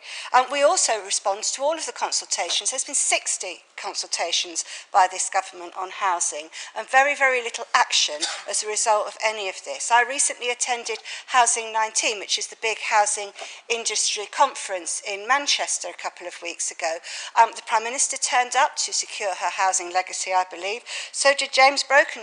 Both of them talked about how the next thing that the government was going to do after they dealt with Brexit was to that they were going to repeal the ability for people to evict people under Section 21. But we also responded to consultation about allowing people, about saying that people should have longer tenancies, which was something we were consulted on about a year ago, as opposed to the 6-month rolled over tenancies that many people have, which means they're really insecure. And that just disappeared into a void. There's been absolutely nothing about that from the government in terms of taking action. So I know we're coming on to this later in the meeting, but I won't be able to talk about the housing strategy in all of the loving detail I would really like to. And I would say that some of what we've put in the housing strategy is about trying to focus our attention as a council, not just in terms of housing, but in terms of the whole range of council services on some of those areas in the borough where all of the issues that everybody has talked about are most pressing. And that we are looking at creating housing action area pilots where we can actually focus our attention and try to make a real difference, not just by calling on the government to take quick action, but also by looking at what we ourselves can do and how we can use the limited resources that we have to try to support some of the most vulnerable people who live in the tenancies who are most affected by this motion. Thank you, Councillor Roberts. Does Councillor Lee wish to reply? Only to thank everyone for their support for this motion. Thank you.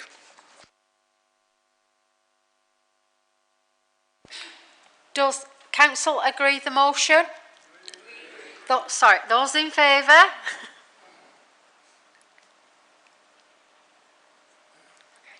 Those against? Any abstentions? The motion is carried. I call on Councillor Strayton to move and Councillor Hume to second the motion. I rise to propose this motion, and in doing so, accept the helpful amendment offered by the main opposition party. It is outrageous that despite making manifesto commitments to maintain pension benefits, including free TV licences for over 75s, the government, the Tory government, has reneged on that promise.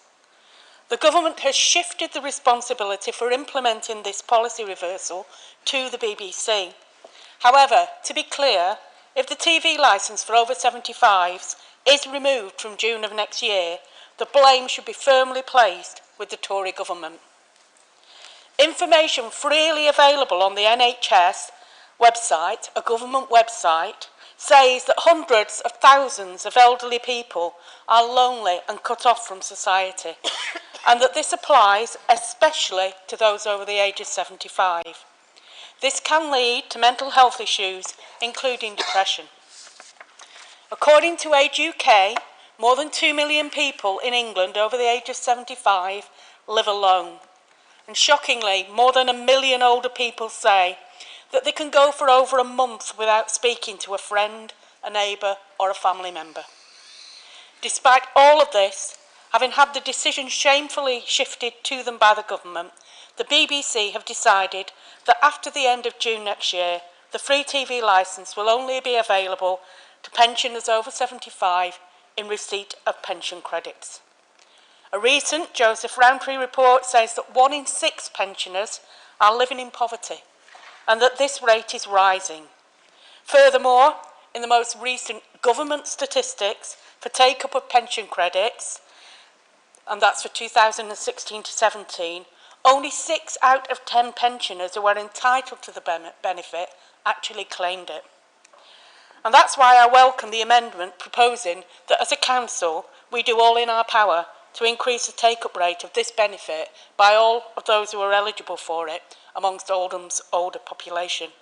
It would indeed be a welcome irony if we could increase the bill for pension credits here in Oldham to exceed the cost of what the free TV licences would have been for all of our over 75s. With or without pension credits, many older people already face a dilemma of whether to feed themselves or heat their homes in the winter.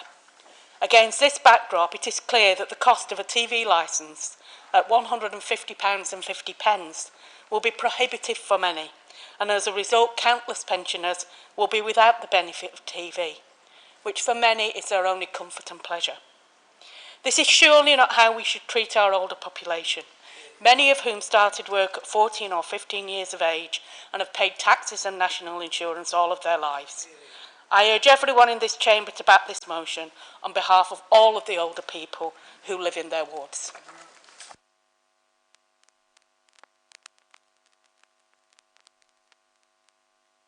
Thank you, Councillor Stratton. Councillor Hugh. Right, thank you, Madam Mayor, and thank you, Councillor Stratton, for that. I'm rising to second the motion. When the Labour Party came into power in 1997, a third of pensioners in this country were in poverty. This was the Tories' legacy after 18 years in power. When we left office in 2010, we had halved that number. This was achieved through the vital work of Gordon Brown, bringing in policies such as the winter fuel allowance, pension credit, and of course, the free licence fee for the over 75s. The reduction to pensioner poverty is one of the Labour Party's proudest achievements. But now, with pensioner poverty back on the rise, the Tories are attempting to farm out responsibility for their cuts to the BBC. Theresa May told us that austerity was coming to an end, but when is that going to be? As Councillor Stratton has pointed out, 40% of those entitled to pension credit and soon a free TV licence do not claim that benefit. So I'm really glad that the amendment has been put in, that we do what we can to increase that take-up. And I would also like to know, will the government ensure that those entitled to, but not in current receipt of pension credit, be given support to claim that benefit nationally? Given this government's shameful record on failing to help those in need, I highly doubt that. This is yet another Tory cut to the brilliant work done by the last Labour government to reduce the number of people in Britain in poverty. Since 2010, amongst many other cuts, we have seen our Sure Start centres slashed, EMAs have gone, and now they have set their sights on the free licence fee. The number of people in poverty in this country is rising. Over 4 million children are living in poverty. 4 million workers are in poverty, and nearly 2 million pensioners are living in poverty. We are the 5th richest country in the world. This should not be happening. In Oldham, around 8,000 people are set to lose the licence fee, and I urge my fellow councillors, with pensioner poverty on the rise, the government must restore the licence fee funding for the BBC to provide the free licence fee for all of those over 75. I urge all of my fellow councillors to support this motion. Thank you.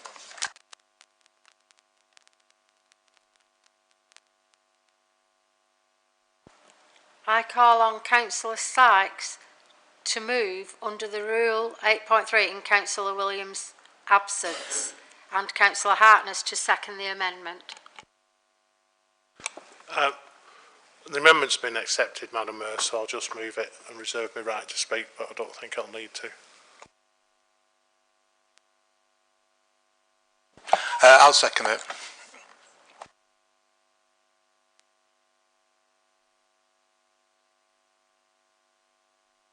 Does anybody wish to speak on the amendment?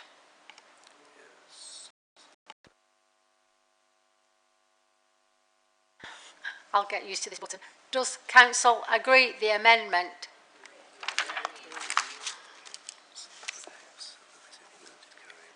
Right.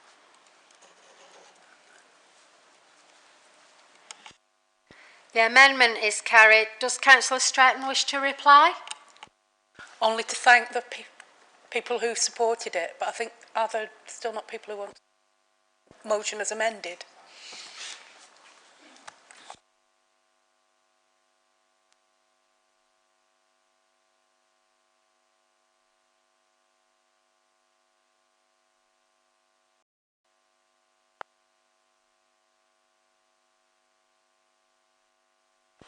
Do members want to speak on the substantive motion?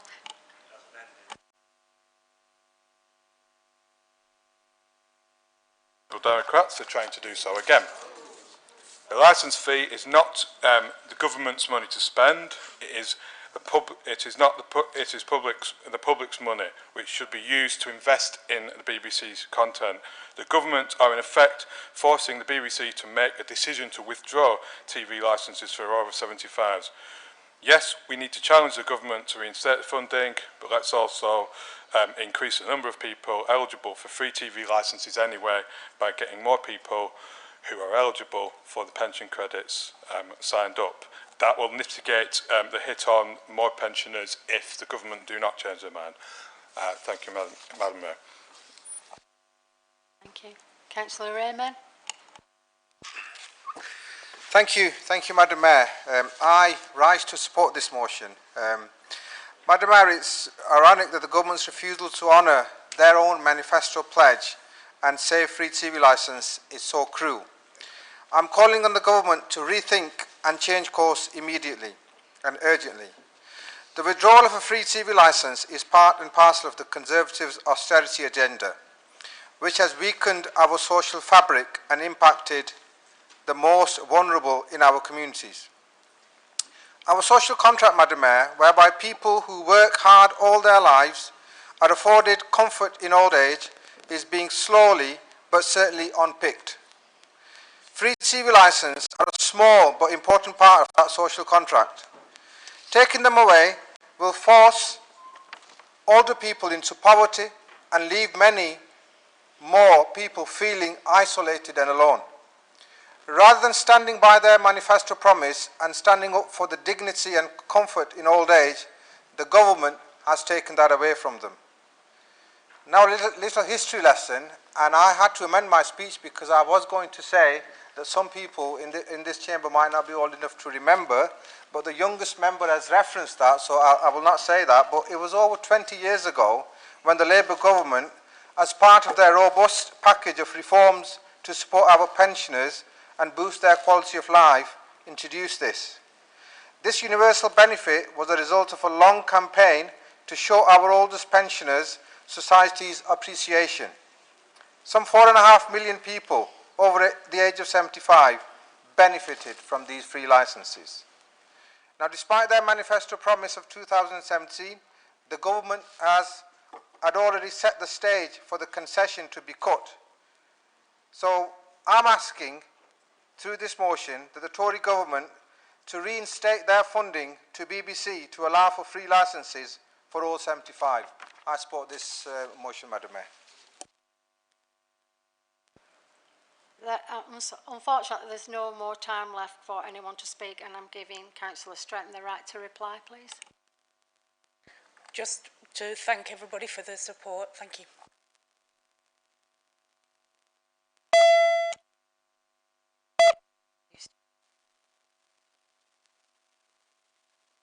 As amended, those in favour? Those against? Any abstentions? The motion as amended is carried.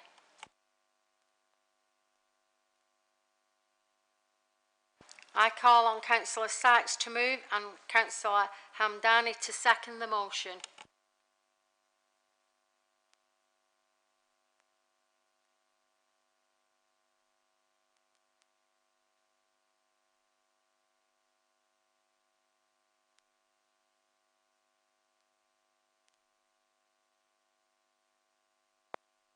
Sorry, Madam Mayor, I'm in front of myself. I'm busy trying to rejig round in terms of whatever else.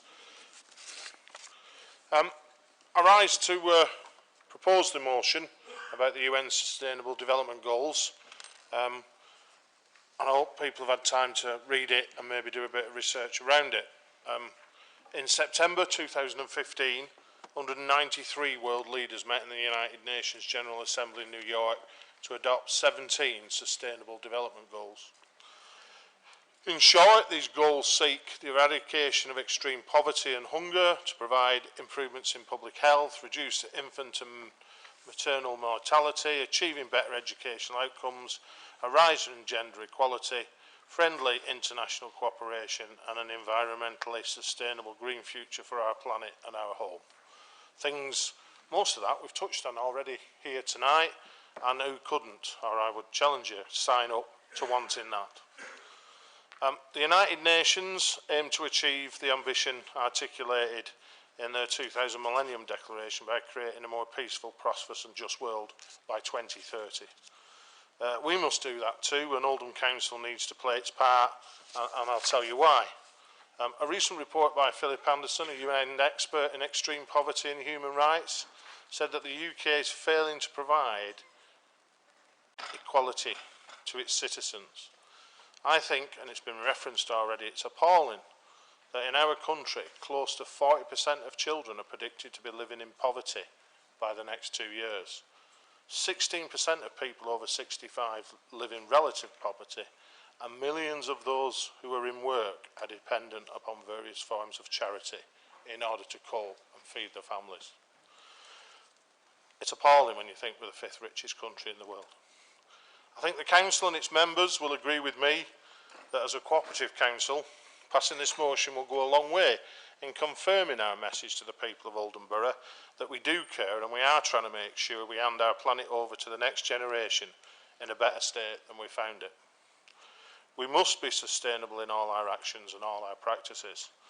These goals may seem lofty and New York may seem a long way from Oldham, but we can and must make our contribution.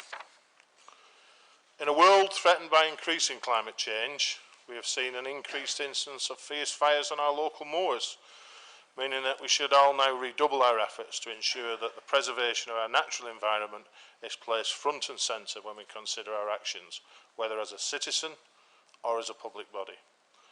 The Council will note that the Liberal Democrats in this chamber have continuously brought forward issues of period poverty, of hunger, fuel poverty and disparity in quality of life of the people living in Oldham Borough.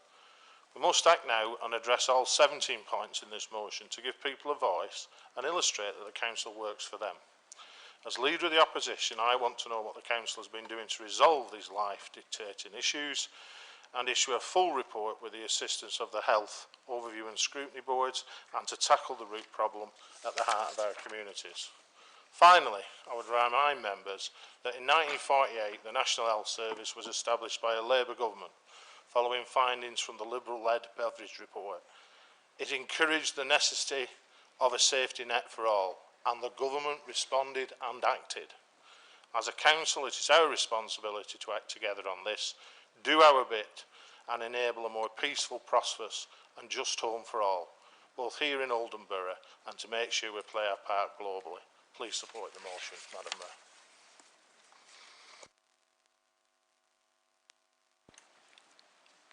Councillor Hamlin, it is a second. Thank you, Madam Mayor. The government is at the moment responding in a voluntary national review in New York on the Sustainable Development Goals. Now, until the last minute, we weren't due to have a Cabinet Minister representing the country at this. One of the most important things that's going to change the way that our country is, not just to 2030, but beyond. That's the whole point of them being sustainable goals. They will revise over time and they will continue to improve the levels and standards of human life, not just in Oldham, across the planet, and we need to be supporting that. Yet, we weren't going to have ministerial representation. At the last minute, Rory Stewart threw his hat into the ring. He's known for that, I believe. Then we got somebody. But that uncertainty at the national level about how much we're going to support the Sustainable Development Goals is really telling about our commitment at the highest level. And that is why, at our level, we must say that we support these goals. We want to integrate them into everything that we're doing. That was the point of them. They were written with that in mind. Now, the government's review is rather specious. It doesn't cover in substantive detail, and it itself, in some of the reports, acknowledges this. It was a year ago, the UK Stakeholders for Sustainable Development actually did the best report on how well we're managing to hit those targets. And on 24% of the targets, we're doing well. On 57% of them, there are either gaps or there is no information. And on 15% of them, there is no policy in place. Now, those areas where there is no policy in place include things like zero hunger, gender equality, industry, information and infrastructure, and climate action. And those are all things which directly relate to the work that the portfolios of the Cabinet members echo those areas. You know, we need to be showing that we are involved in this, that if the government is not going to take a lead, that we will. And the way the goals are written makes that happen. And I'll just take one example on environmental targets. By 2020, next year, we should be integrating ecosystem and biodiversity values into national and local planning, development processes, poverty reduction strategies and accounts. Now, the whole thing is written to help us to integrate sustainable development goals into our work. I was fortunate enough to work at the World Health Organization, where on their 4-year action plan, every single one of their goals is set as a target against the Sustainable Development Goals. And I'm not saying that we should have that in every single report, but it'd be a very nice thing if at the end of every report it just had a paragraph stating what we're doing in there to hit those goals. Because life on this planet is going to change if we don't make a difference on environmental issues, on hunger, on poverty, on education. So we should be at the forefront of that, and we should be turning around to the government which is not doing enough and saying, well, we are part of this, come and support us. Thank you. Thank you. Does any member wish to speak on the motion? Councillor Judd. Thank you, Madam Mayor. Thank you to Councillor Sykes and Councillor Al-Hardani to bringing this motion. It's something that I've been following personally. Since the beginning of my term, I've been wearing the UN Sustainable Development Goals badge on my lanyard after attending the Geneva Peace Week the previous year, which focused on Goal 16, promoting peaceful and inclusive societies. And whilst the majority of the events focused on promoting peace at an international level, the specific session for young leaders was focusing on education as a pathway to peace, and given the points that our Youth Council have made tonight related to knife crime, it would be welcome to see in the report produced by this motion, should it succeed, what is already being done and what else can be done to promote peace through education here in Oldham. I know that members of the Youth Council have also signed the ICANN parliamentary pledge around denuclearisation, so I'd look forward to the report. Thank you, Councillor Judd. Councillor Ball. Thank you, Madam Mayor. I rise also to support this motion. The Council is already working towards some of the aims of this UN report. We work alongside the Poverty Agenda Group that look at all aspects of poverty and how it affects Oldham. We are trialling poverty-proofing a school day, which comes from the children in the North East. We have observed this being done in one primary school and have others who have asked for it to be done in theirs. Simply, we look at what things happen during a school day through the eyes of the children, to find anything which affects children who don't have any money, and sometimes this fact is highlighted to other children. Some things that came out of the North East work are things like non-uniform day, how dinner money is paid in, and school uniforms. The Poverty Agenda Group are also looking at setting up an Oldham Poverty Truth Commission.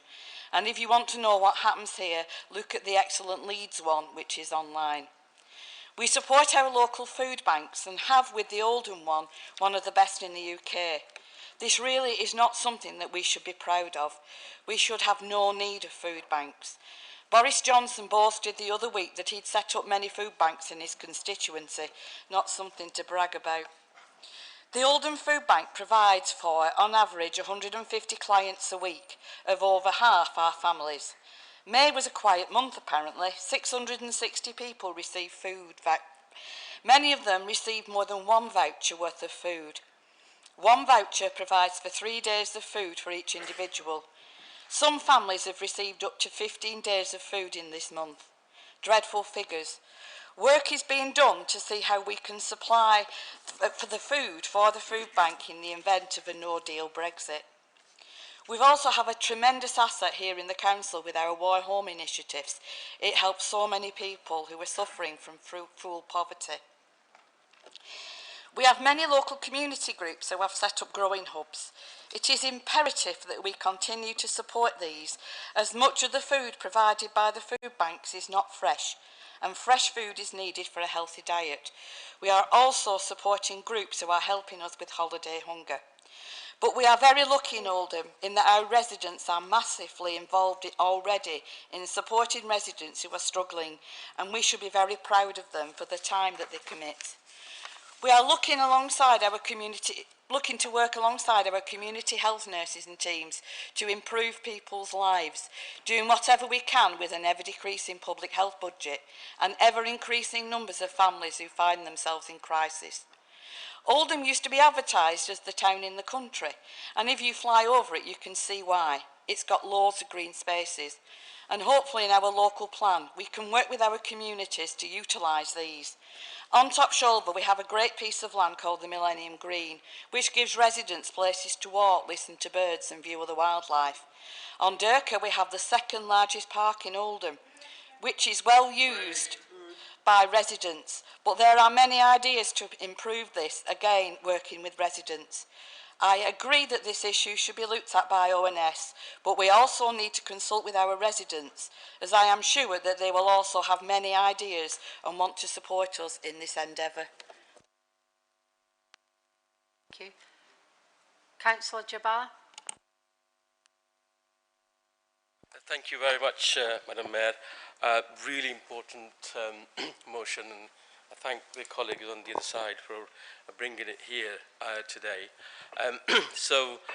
In terms of some of the things that we're doing as the Labour administration, so you'll not be surprised that we committed to most of these already long before the United Nations Sustainability Development Goals were introduced. So, for example, our commitment to living foundation wage to give people a proper wage so they can live a decent life. In terms of some of the local policies, so the welfare rights team is actually helping people to maximise their benefit so people get a decent income to live properly and not in poverty. The local welfare provision, the council tax reduction scheme, in terms of environmental issues, the green strategy, which is on item 15 of the agenda later on. I have to say, Mr. Mayor, that in terms of Lib Dem, I can, Madam Mayor, Madam Mayor, Madam Mayor. You've raised more than any mayor now. In terms of Lib Dems, when they were in coalition government, they did actually help to bring in the free school meals for some of our primary school kids, and that's very welcome, and that had a very big impact locally, and I want to thank them for that. But you know, Lib Dems, when they're in opposition, they bring very nice policies, and it's all commendable. But actually, when they're in government or when they're in power, they don't do actually the same things. So, for example, when they're in coalition in 2010 to 15, one of the most lethal weapon that's been introduced in this country is universal credit for increasing the amount of poverty that we've got in this town and this country. So that's a direct result of them supporting government in this. So, you know, listen, this is all commendable, and I do agree with you that, you know, bringing this, and we should be looking at every aspect of the council to make sure that we play our part in contributing to all the 17 goals. But please remember, when you are in politics and when you are in control, that you do things that don't actually work directly against this. And, you know, number one goal in the 17 is poverty. And what's happened is a direct result of the way that universal credit is being brought in. It has increased the level of poverty, not just in this town, but also right across the UK. And if you look at the report that's been produced by Philip Alton, who talks about all this, and you mentioned it in your speech, Howard, is the fact, right, that poverty in this country is a political choice. The successive government from 2010 has chosen not to invest in our most vulnerable people. And as a direct result of that, poverty has increased. We mustn't lose that fact. So I commend you for bringing this, but you have a responsibility also when you're government to look at these things and actually bring in policy and support policy that creates a better and more equal society. Thank you, Madam Mayor. Thank you. Councillor Murphy? Thank you, Madam Mayor. Diana's this pillow for a back, but I feel like using it and stealing it from her when I constantly hear Councillor Jabbar's boring attacks on our party. You just think, you know, something as important as this, you just go along with it, but maybe not. We'll use it as a political speech. I rise to support the motion. The goals mentioned in the motion seek the eradication of extreme poverty and hunger, improvements in public health, reduction in child maternal mortality, better education outcomes and more gender equality, better international cooperation and an environmentally sustainable future for our planet, all good stuff. To help the United Nations achieve the ambition articulated in the 2000 Millennium Declaration of creating a more peaceful and prosperous and just world by 2030. I'm just mindful some of the people listening may not know exactly what the motion is, but that's pretty much the matter of it. We're asking it to go to the Council's Overview and Scrutiny Board to have a look at it and come back with findings. If we're doing a lot of it, that's brilliant, but let's do it better. Thank you. Councillor Fielding? Thank you, Madam Mayor. We'd got quite far into the meeting. I don't know if it's because of the new format or it's because we had a big row at the annual council meeting, that we got quite far into this meeting with us all getting along and not talking about much politics. And I'm flabbergasted, completely flabbergasted, when members of the opposition get up and say that they don't like politics being discussed in a political forum. I am held accountable for the policies of the Labour Party when I go out and knock on doors because I am a Labour Party member and a Labour Party councillor. And the things that members of the opposition tried to bring into the debate in this chamber happened well before the things that Councillor Jabbar referred to. So if you want to rewrite history only from 4 or 5 years ago, but we're not allowed to rewrite history for more than a decade ago, then it's different rules for different people. I really do not understand why anybody joins a political party and stands for council if they do not expect to debate politics in this forum. Now, I'm really pleased that Councillor Ball had the opportunity to showcase some of the great work that we're doing on poverty proofing in Oldham. The schemes around warm homes, the schemes around poverty proofing schools, the other things that we're introducing that were part of the Labour manifesto for the local elections. But we cannot and we could not stand here, allow the opposition to rewrite history and let them off the hook for the role that the Liberal Democrats played in reversing the progress that had been made towards Sustainable Development Goal listed at the top of this list, end poverty in all of its forms. Philip Alston, the UN rapporteur, and I'll read direct quotes which it took me 2 minutes to find when I googled them on my phone from what he said when he investigated the state of the society in this country. He said that cuts have led to tragic consequences since 2010. 2010 to 2015 was a coalition government of Tories propped up by the Liberal Democrats. He said, much of the glue that has held British society together since the Second World War has been deliberately removed. Again, by the Tories supported by the Liberal Democrats. He said that the Department for Work and Pensions had been tasked with designing a digital and sanitised version of the 19th century workhouse made infamous by Charles Dickens. Again, the Tories, supported by their coalition partners, the Liberal Democrats. I am happy to support this motion. I will be voting in favour, as will all of my colleagues. But do not bring motions here and attempt to rewrite history and deny your role in reversing the progress that have been made towards achieving these sustainable development goals. Had it not been for the decisions that your party enabled and took in government, we will be getting to them well before 2030. And you need to take responsibility for that. But I will be supporting this motion because it is the right thing to do. Do not bring another motion here attempting to rewrite history and then get up and complain about when we point out that that's what you're doing. Thank you, Madam Mayor. Thank you, Councillor Field. Councillor Shah. Thank you, Madam Mayor. In the spirit of from what we've just heard from the leader, I too welcome this motion. And both the leader and I were at the LGA conference a couple of weeks ago when the Labour Mayor for Bristol, Marvin Reeves, brought this motion to local government conference. And I'd also like to point that in the spirit of our commitment to inequalities in Oldham, this is the first time ever we've had a portfolio which I'm delighted to have the responsibility for social justice, and that just reiterates our commitment to addressing any kind of inequalities and not just helping people get by in life in Oldham, but to get on in Oldham. And I would also like to refer to the fact that the goal 4 for the sustainable development goals is good quality education. And it was the Lib Dems, again with the Tory government, who actually made sure that every young person in this country did no longer have the rights for free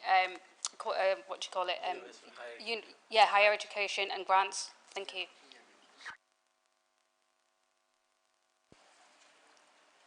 Does Councillor Sykes wish to reply?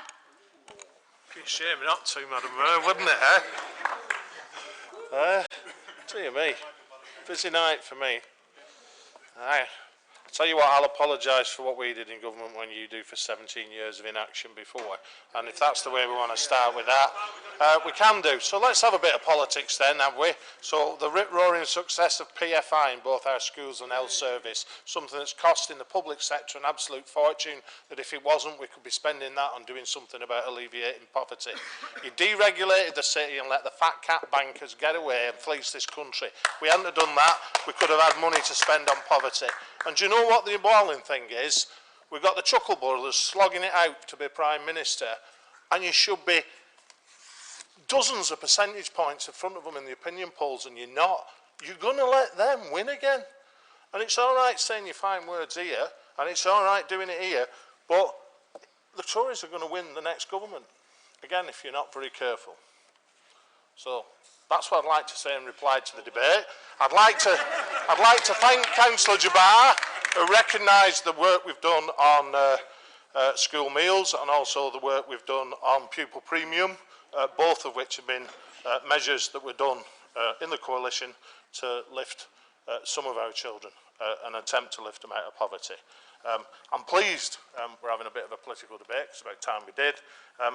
I just think these 17 things draw together a number of things we're doing, and there's some things you are doing, the council's doing now, some things the council has done for a long time. Some of us have been around long enough to remember something called Agenda 21. We went to meetings, we were all going to, I can't remember what the targets were and whatever, and we made some significant progress, but that seems to have been pushed under the carpet now, so this is the new boy or girl in town. So there we are. I think we're all going to vote for this, so that's a good outcome, Madam Mayor, and we've had a bit of a good debate. So what more do you want? I urge colleagues to support the motion. Thank you.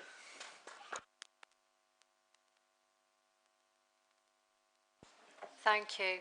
Does that council agree the motion? All those in favour?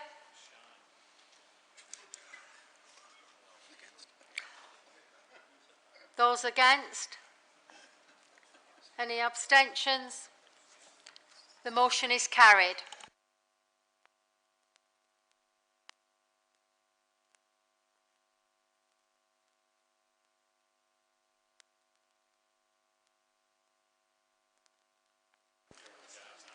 For motion 2, we've only got about 5 minutes. So Do you want to move straight to the motion? It's got to be moved in a second. Move in second. Yeah, I'd rise to... I was just checking, I was originally going to second it, I'm just checking that we're doing that. Okay, so I rise to move the motion about restoring the funding for brownfield housing developments. Liberal Democrats believe in protecting our green spaces and to build on brownfield sites first. It's clear from the planning meeting a couple of weeks ago that even our protected green spaces are now at risk. But it doesn't have to be that way. That's why we called to withdraw from the Greater Manchester Spatial Framework. But we need to look at redeveloping those previously developed sites and industrial sites. An example in my ward is Bailey Mill in Delft. An opportunity that residents and the owners would welcome, reducing antisocial behaviour, fly tipping and an eyesore following a recent fire. We need to make sure this happens and deal with the obstacles put in place on building on brownfield sites. Some of the examples such as contamination, and that is where the government come in and provide the funding promised to prepare the brownfield sites for development. The government claim that they will ensure infrastructure is provided at the right place at the right time by targeting a housing infrastructure fund. So the need to support sustainable development, schools, health and transport need to be considered, and we need to see this happening. Greenbelt serves the purpose to check the unrestricted sprawl of built-up areas, prevent neighbouring towns and villages meeting, safeguarding the countryside and preserving historical character. People value their green and open spaces, so we should have a policy to protect it and challenge the government on their promises, so that the houses in the right place at the right time, the right place can be built in the right place. If the government are serious about building more houses in the right place, they need to provide this support. They had promised to pledge £50 million to Greater Manchester to enable that brownfield sites can be built, can be used. We can meet our housing supply by building on brownfield. We can designate it for housing, and planning permission can be granted on brownfield site. It doesn't mean it will actually ever get built, though, without the government support. We need to just increase our list of houses given permission for, and that will just increase our list of houses given permission for development but not actually built. Please support this motion to challenge the government to deliver on the promise they made. Thank you, Mr. Mayor. Thank you. Can Council agree to Councillor Harkness substituting for Councillor Williamson?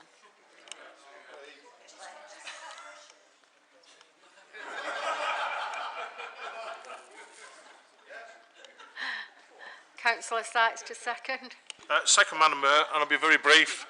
It's very straightforward, this. The government's removed £50 million that had been used in Greater Manchester to remediate brownfield sites where we could have built houses. The net effect of that is houses will get built in Greenbelt and on green spaces. And that's a result of the Conservative government. Nobody else, because the land values and what it costs to build on a green or a green belt or a virgin site are so much less than building on a contaminated site where you might have to remediate and clean it up first before you can put anything in the ground. So it's another example how we've been cut adrift because we live north of the unofficial Great Wall that exists in this country, where places with an industrial heritage that are doing their best to fight their way out need a little bit of redistribution from the overheated economy in London and the South East in order to try and remediate some of our industrial heritage past so we can move either into new technologies and build homes fit for people who live here. And we've had another kick in the guts, and it needs to be put right, Madam Mayor.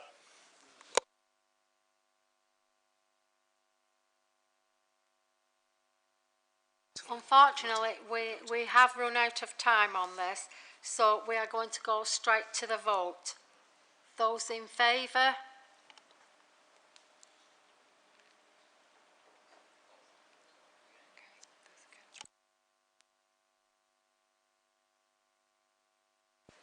Any abstentions? Sorry, the motion is carried. So the purpose of last motion 3 will effectively expire the times, so that when you're doing it to the next section, we can't deal with motion 3 because we've run out of time. Unfortunately, we can't deal with motion 3 as we have run out of time.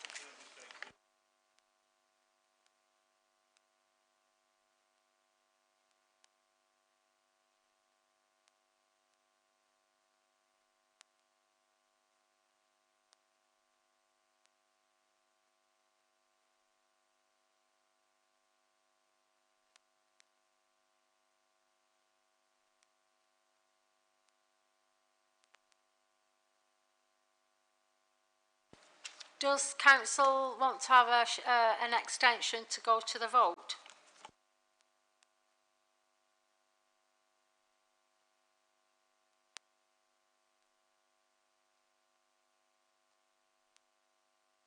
Does council agree to that? Yeah.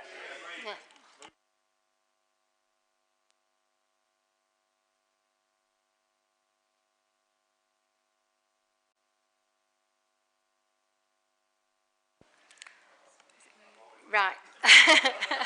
Does council agree the motion? Those in favour?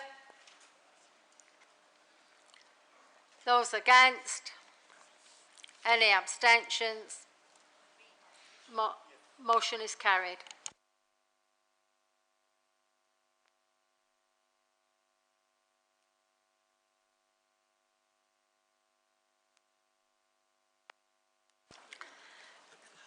Time unused from other sections in 12 minutes, which means maximum time and 42 minutes for items 11 to 16.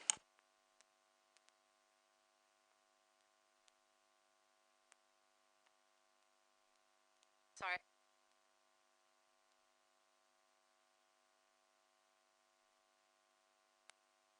Move, Madam Mayor. Sorry, item 11.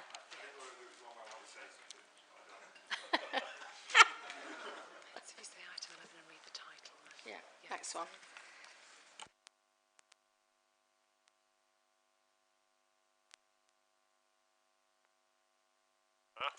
Yes, please.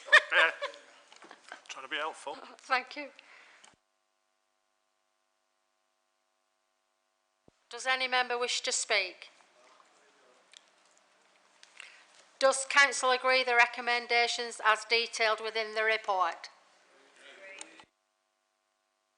Item 12, revision to the council NGC grading structure following the 2019 NJC Green Book and Pay Award. I call on Councillor Jabbar to move and Councillor Sykes to second the report. Thank you, Madam Mayor. I'm rising to obviously move the report, but can I just make a short statement before I sit down? So this report sets out the pay policy and the pay scale for the council, and you'll note from the appendices here that the lowest salary the council will be offering from 1st of April this year is actually 17,364. I think that's a really good thing that we should be doing, that we should be paying the living foundation wage for our employees to make sure that they have a decent income to live a decent life in this authority. And I hope, Madam Mayor, that following on this decision, that key partners and employers will take lead from this, and they will also look at paying their employees this level of salary, because I think that's the minimum that's required for somebody to live a decent life. And I hope everybody in this chamber will support that. But I hope those employers who might be watching, but particularly our key partners, take note of what we're doing in this area, despite the financial challenges we have. Thank you, Madam Mayor. Thank you, Councillor Jabbar. Councillor Sykes to second. Madam Mayor, there's an issue in that I'm actually the NJC rep, so if you don't mind, I'll second the report. Thank you. Thank you. Does any member wish to speak?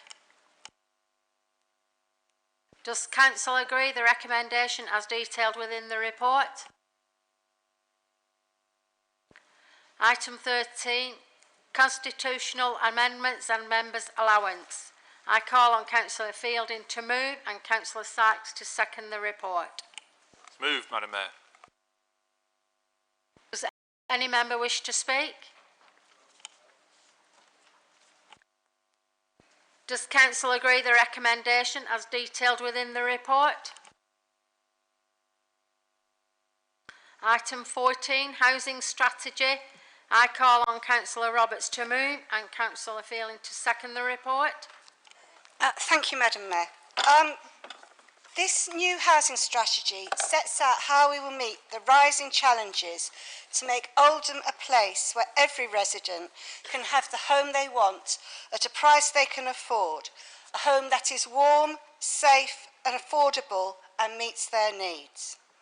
Too many Oldham residents live in homes that do not meet the decent home standard and have levels of disrepair in the private sector remain high. 13.6% of homes were in disrepair in 2015 compared with a national average of 5%. Many are overcrowded, and as we all get older, more and more people live in housing that does not meet their needs. Too many people have no home at all, and at any one time we have about 200 households in temporary accommodation waiting for a home. It is abundantly clear that the housing need is rising and will continue to rise. At the same time, the number of social rented, affordable and private rented homes being let is reducing. And Oldham has fallen well below the government target for building new homes, and there will be consequences to us for having failed the housing delivery test. Younger people aged 20 to 29 are leaving the borough. It's estimated about 7% of people of that age will leave in the future. Or they are hidden households living in the family home as they can't find the homes they need where they want to live. Demand is high, as is evidenced by just some of the developments that have been recently undertaken. Phase 2 of Primrose Bank has been sold off plan, and there were 13,000, and I double-checked the figure, 13,000 inquiries for the 18 rent-to-buy properties on Thorpe Road in Royton North. The housing strategy is evidence-based, supported by a comprehensive local housing needs assessment, which provides data on a borough-wide basis and a neighbourhood basis to help us to develop the most appropriate response to this need. And if you want to know what the local housing market looks like or what the issues are for people that are in your ward, there is ward-based and neighbourhood-based data in the housing need assessment, which is on the council's website. We are already taking action. So we have an empty homes pilot which is up and running to bring vacant homes back into use. We have set up a bond scheme to help people secure private sector tenancies, and we used all the money that was set aside for that, and we're shortly going to look at putting some more money in from the housing revenue account. We're building Holly Bank, new homes for adults with a learning disability in Hollingwood. The PFI schemes provide good quality council housing managed by Great Places and Housing 21. We have about 2,500 council homes still that the council owns. We are planning to build a small number of new adapted council homes using the housing revenue account and Homes England subsidy. Warm Homes Oldham, that we've already heard about this evening, is really successful. And the in-house delivery of the housing options services will also provide us with opportunities to provide more flexible and wide-ranging services. We need to do more, and this strategy outlines how we will deliver a new Oldham housing offer to help people get the right home for them by working with our local partners and at Greater Manchester level. We will innovate, for example, helping older people to remain in their own homes by providing ethical equity loans to make the necessary adaptations, supporting new green homes and working better with health and social care through Oldham Cares as one of the biggest challenges we face as an ageing population. But we also know we must make the case for change in government... Thank you. Thank you. But we also must make the case for changing government housing policy. While billions are being spent by Homes England, Oldham can only get crumbs from the Tory table. Tory housing policy is focused on helping people into home ownership. Their flagship Help to Buy programme subsidised home buying for many who could afford it and lined the pockets of developers. 2019 is the 100th anniversary of the Addison Act, which met the pledge to make Britain a fit country for heroes to live in, giving councils subsidy to build homes. We need a government with the vision to deliver homes for the many in 2019. In the meantime, this strategy will make the most of the resources we have to make Oldham a fit place for all its citizens to live in. Thank you, Councillor Roberts. Councillor Fielding? Thank you, Madam Mayor. It's very difficult to add to what Councillor Roberts has said, but this is a comprehensive housing strategy that addresses the issues that were referred to earlier this evening on our Section 21 evictions motion, where there are too many people occupying substandard homes in insecure tenancies. This is a strategy that will address that.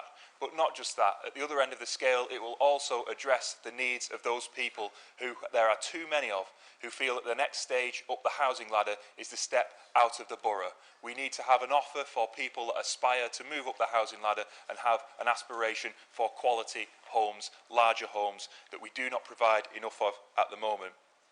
As well, I think of my own parents who occupy a 3-bed semi, and there are only 2 of them. They're in their early 60s, and they are thinking about where they want to move on next. And in this strategy, it is identified that there is significant desire for bungalows in Oldham, for which we don't cater enough. That is something that will both help people like my parents, and of which there are more and more, as we have an ageing society. But if they cannot be relocated to another property that they desire, the equity loans for adaptations that will allow people as they age to stay in their own homes are also really important.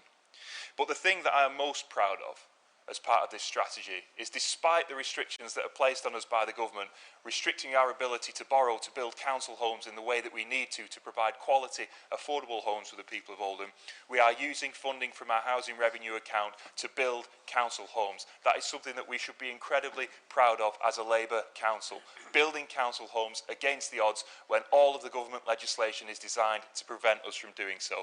I formally second the housing strategy. Thank you, Madam Mayor. Thank you, Councillor Fielding. Does any member wish to speak? Councillor Brownfield. Thank you, Madam Mayor. I just want to make 2 very brief comments. Obviously endorse everything that Hannah and Sean have said. What I'm particularly pleased about this is it puts housing at the centre of every facet of life in Oldham. Education, employment, health. It recognises that a good quality home is essential to allow people to flourish in all those other walks of life. And I think the second thing that's really important about it, it concentrates on the word home rather than housing. And I think what we've got to remember is we are looking to create homes for people where they can put down roots, feel part of their community, and we can provide a choice of homes for people to meet their needs. And I welcome the fact that the strategy addresses that very specifically. Thank you, Madam Mayor. Thank you, Councillor Brownridge. Councillor Hamdani. Hello. I would just like to speak briefly, broadly in support of the housing plan, particularly the commitment to building on Brownfield, something that we've supported consistently throughout the whole process of developing this plan. A couple of queries, I suppose. The local housing company referred to on page 91 as part of the housing development models, were, again, supportive of the idea, which was originally brought as a motion to council by the Liberal Democrats, but knocked back by the overview and scrutiny in 2015. And in the spirit of what was said before, it would be a terrible shame if someone was to rewrite history from 2015. But there we go. There are some environmental issues that would be nice to see more taken notice of around electric charging points, around the amount of carbon dioxide that's created by building as opposed to refitting houses. But in general, thank you very much. Support this. Thank you. Thank you, Councillor Hamdani. Councillor Stephen Bashforth. Thanks, Madam Mayor. And I think you've done a jolly good job tonight as well.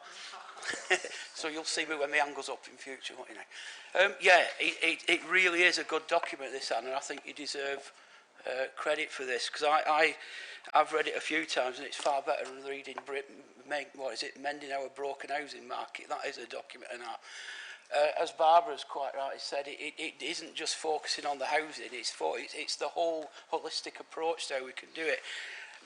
The only problem is, going back to the Brownfield issue that was brought up earlier, the government seems to try to set us up to fail, doesn't it, every time we move forward. The utterly draconian targets that they've set local authorities, the ridiculous punishments that they'll inflict on us if we can't do something that isn't even in our power. Taking away this money for the brownfield sites makes it even more difficult for us to build in those areas. And we've talked about the rent, those poorer areas. If you look at sites like the Hertford Mill that we finally got permission to develop, but now we've got to find the money, or somebody's got to find the money to make that site safe. The Maple Mill, the dreaded, infamous Maple Mill, just think how many nice houses we could get on there. Right in an area that actually desperately needs those type, the type of houses go on there. But no, they've taken it away, and they've dealt with it in such an evasive and, well, just a snake-like manner, really, telling us there aren't no targets and then saying you're not meeting the target. It's absolutely ludicrous. But this shows them that Oldham knows what it's doing when it comes to housing. Give us the tools and we will deliver homes for people, homes for the people who desperately need them, homes for people with aspirations, and integrate them into the whole Oldham community. Thank you, Madam Mayor. Thank you, Councillor Bashford. Councillor Harkness. Yeah, I was going to speak, but Sam and Steve have said most of what I was going to say. The only thing I would like to add, really, I suppose, is that I think when we're building houses, we really do need to have them being more sustainable and greener, and they could be, and there's lots of things that have been done, and I think a lot of developers don't do that, and it would just be nice to see a lot more of that. Thank you, Madam Mayor. Thank you, Councillor Harkness. Does Council agree the recommendation as detailed within the report? Huh? No? No? Yeah? Just asked, does Council agree? Does Council agree?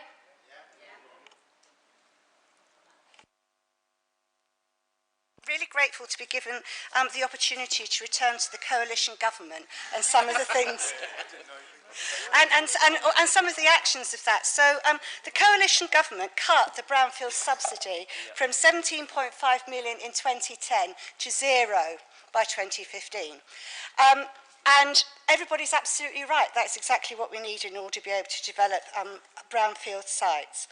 I just wanted to say a couple of other things, which is that clearly the issue of a local housing company is one that I acknowledge we have discussed before, but I think that we need to think more carefully about what form this should take. So you can have a local housing company, which is basically another developer. What it does is build homes, sells them, build more. The aim is always to be able to build social housing, but nobody's ever made enough profit to be able to do that. So that's kind of one model. The other model is to do what Blackpool have done, which is to use a local housing company to buy up poor standard private rented properties and to bring them up to standard and then let them at a social rent through a social landlord. That's the model that I'm really interested in pursuing as part of the housing action areas that I mentioned earlier. And I think some of the issues that have been raised around green building, as it were, are some of the things that can be dealt with through some of the work that we're going to be doing on the local plan in terms of the kind of specifications that we're going to be expecting developers to provide us when they make planning applications. And I think that's exactly when we can have that conversation.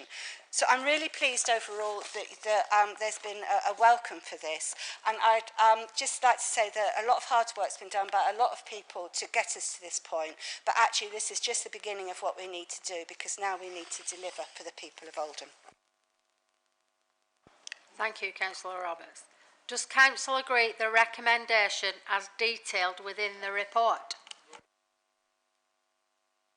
Item 15, climate change and green Oldham. I call on Councillor Jabbar to move and Councillor Fielding to second that report. Thank you, Madam Mayor. We've known for decades about the problem of climate change, but the world has failed to respond to the challenges at the level of ambition we needed to safeguard our children's future. Now our children are starting to hold us to account. We see schools striking and demonstration all over the world from our young people who are telling us that we're not doing enough to tackle the problem. Passionate young activists like Geeta Sternberg speaking in international parliaments and challenging our leaders to do more.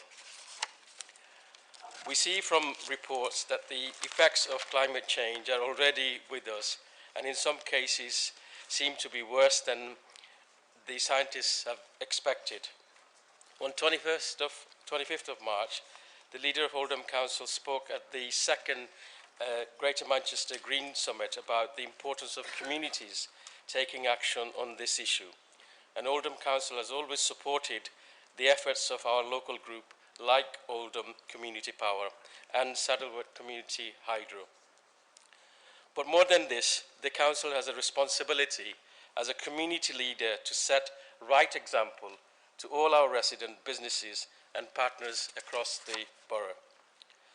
The new GM 5-year environmental plan launched at the Green Summit, which commits all 10 local authorities to tackle taking action and set new targets by 2038 for carbon neutrality. The UK has now also committed to net zero target by 2050. As all local authorities, including Oldham, are currently facing financial difficulties, but that's not a reason for not acting on this important issue, because we only get one chance of getting climate change right. And we don't want at this stage to actually let down our children's future. So it is right that the Council, together with our partners, take the appropriate action to safeguard the future of our children. Oldham is already a leader in Greater Manchester nationally and even internationally on this agenda, with award-winning schemes like Generation Oldham and Warm Homes Oldham, which we've heard about previously in the meeting tonight. Exciting new projects like Northern Routes will continue our reputation and for innovation in this area. Apart from the importance of action on climate change for the next generation, low carbon and environmental economics sector is growing fast and there is huge potential for Oldham residents and businesses to benefit from it. We need to act now and make this happen, as a new UN report shows that the consequences of climate change will impact those who are already vulnerable. We need to turn things around and make sure that everyone benefits from the growing low-carbon economy. I'm pleased to announce, Madam Mayor, that the immediate ambition of this Council will be to produce clean electricity from renewable sources to power all our buildings and all our streets by 2025, thereby making Oldham Council carbon neutral. I move the report. Thank you, Madam Mayor. Thank you, Councillor Jabbar. Councillor Fielding. Thank you, Madam Mayor. I'm incredibly proud of a lot of the work that is, well, all of the work that is outlined in the report that has been undertaken by Oldham Council as part of our Green Oldham agenda. Some of the figures are impressive. Since 2013 to today, carbon emissions from Oldham Council have more than halved. The figures on the planting of trees throughout the borough to sequester carbon, I think that's the word, are astonishing when compared with other similar local authorities.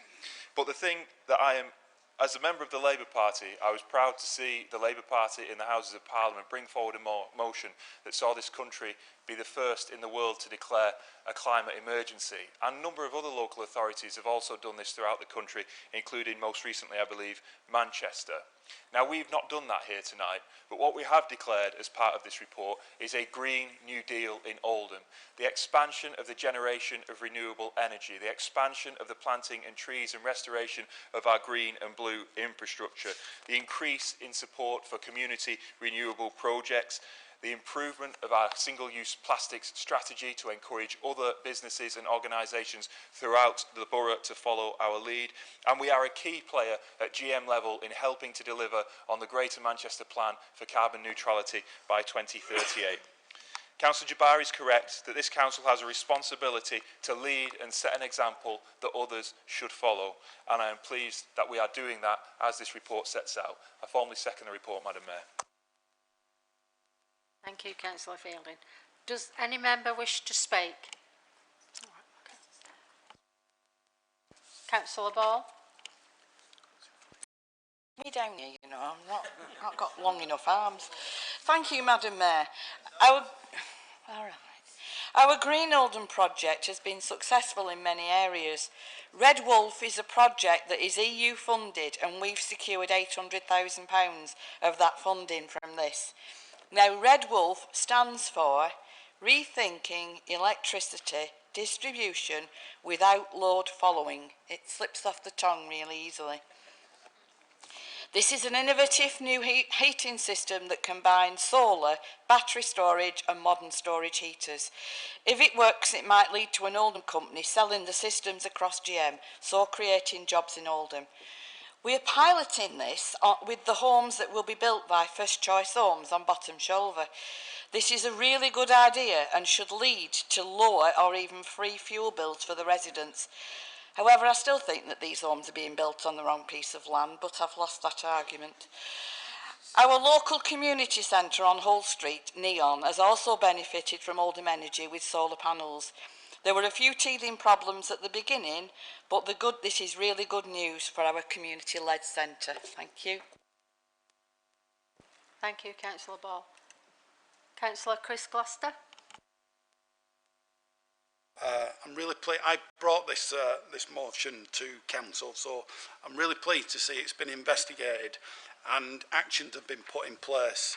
I think the only thing else that I'd like to comment on is the introduction of the new bin collection.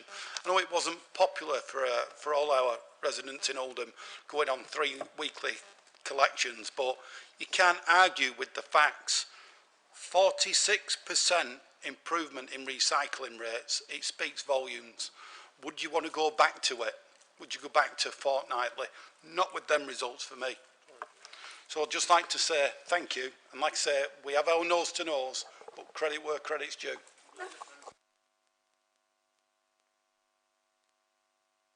Thank you, Councillor Murphy. Councillor Judd. Thank you, Madam Mayor. I just want to echo Councillor Fielding's comments about the Oldham Green New Deal. It's really impressive to see that we're following the principle of deeds, not words, whilst many local authorities across the country are declaring climate emergencies. There'll be many local authorities that don't follow up with their actions, but here in Oldham we are. So thank you, and thank you to Councillor Jabbar. Thank you, Councillor Judd. Councillor Williams. Thank you, Madam Mayor. It's an incredible story, this, guys. Just listen to this. Everybody, cast your mind back more than 20 years. And 20 years ago, there was a former councillor called Roger Indle, sat where Hazel Gloucester is. And he brought a notice of motion, and there's only 3 councillors, maybe. I'm one of 1 member of the council. There's only 3 other councillors in the council chamber that remember this. I would remember this. It came with a notice of motion, Madam Mayor, about not single-use plastics, just plastics. And he put on the table in front of everybody, over there, a packet of biscuits. Everybody started laughing. What's he on about? And then he brought another a piece of tooling that has plastic back around it, trying to get everybody to realise the importance of climate change and how difficult it might be. The motion fell, he didn't get anywhere. And as it turned out in those days, Madam Mayor, the balance of power in the council was totally different than as I would well remember. I think we had about 36 Labour councillors, something like that, maybe a little less. Balance was much more finally different. Anyhow, the motion lost. The point is this, who would have thought 20 years later, when Dave Murphy tried to move that motion and got it through because it was something really important, all those years earlier, when Roger was turning around and trying to get us all to think differently, didn't even touch the spot, but now it just makes you realise, doesn't it, all those years later, how profound this could affect our lives. Thank you, Madam Mayor. Closer than that. Thank you, Councillor Williams. Councillor Raymond. Thank you, Madam Mayor. Can I welcome the report presented by Councillor Jabbar? I mean, there are plenty, in fact, all aspects of this report are not only interesting, but vitally important in terms of the green agenda and also for the future of our next generation and the generations to come. But if the time allows me, Madam Mayor, I'd just like to touch upon a couple of points in that report. And the first one is on transport and the role that the transport plays in terms of making our air cleaner or polluting, whichever way you want to look at it. I mean, Madam Mayor, I'm sure we all agree that transport, motorised transport of course, is the main source of greenhouse gas emissions and also responsible for much of the air pollution that is affecting our health. If we are to meet our climate change commitments and improve air quality, our transport system and the way we all travel need to play its part. Throughout the Greater Manchester, through the Greater Manchester 2040 Transport Strategy, we are working to improve the public transport offer and make it easier and more attractive for people to cycle and walk, particularly for short journeys. Our ambition, Madam Mayor, is to half of all the journeys in Greater Manchester to be made by public transport, cycling or walking by 2040, which will mean 1 million more sustainable journeys in Greater Manchester every day. As set out in the climate change report, we have achieved all the transport actions we included in the Oldham climate change strategy, and much more. Besides that, will help to reduce emissions, but it doesn't stop there. There are many more improvements in the pipeline that will make public transport, cycling and walking more attractive, including delivery of the Accessible Oldham scheme by March 2021, which will see 6 million of government funding invested in improving access to and around the town centre, better for pedestrians, cyclists and public transport users. We are also committed to delivering the Mayor's B network and have secured funding from this Cycling and Walking Challenge Fund to refurbish the bridge over King Street roundabout, which is a key gateway to the town centre for pedestrians and cyclists. We are hoping to secure more funding for bids we are making to the next round of Cycling and Walking Fund. Tackling vehicle emission to improve air quality around the borough school is another of the priorities which will support Oldham's climate change ambitions. We are also working with our Greater Manchester colleagues on Greater Manchester Clean Air Plan, which will address transport emissions and help people to switch to cleaner transport. And if the time allows me, Madam Mayor, I'd just like to touch upon another, if I can open this up, modern technology.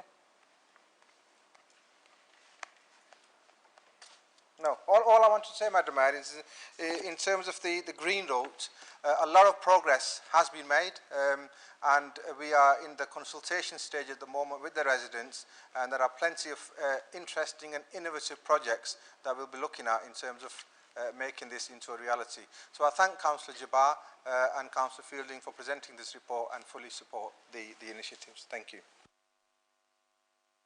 Thank you, Councillor Urena. Councillor Jabbar, the right to reply. Yeah, thank you very much, Madam Mayor. Very interesting contribution from all the speaker, and I thank them all for the support. Councillor Ball, you're right. You know, this is going to be an innovative project, and we hope to learn from that project and roll out this particular model right across the country and actually in Europe as well. That's the reason why we got the funding. And the reason we got the funding is because we lead in this agenda and as really it's been recognised.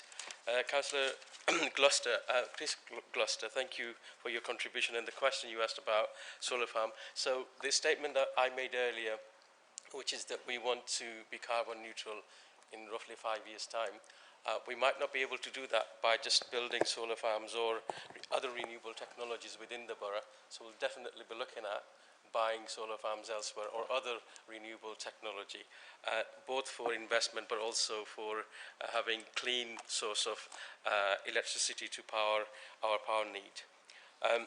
In terms of Councillor Murphy, yeah, thank you for your contribution. Really appreciate that. Single plastic, look, it's okay for us to make the decisions here, but we rely deeply on officers actually taking on this board.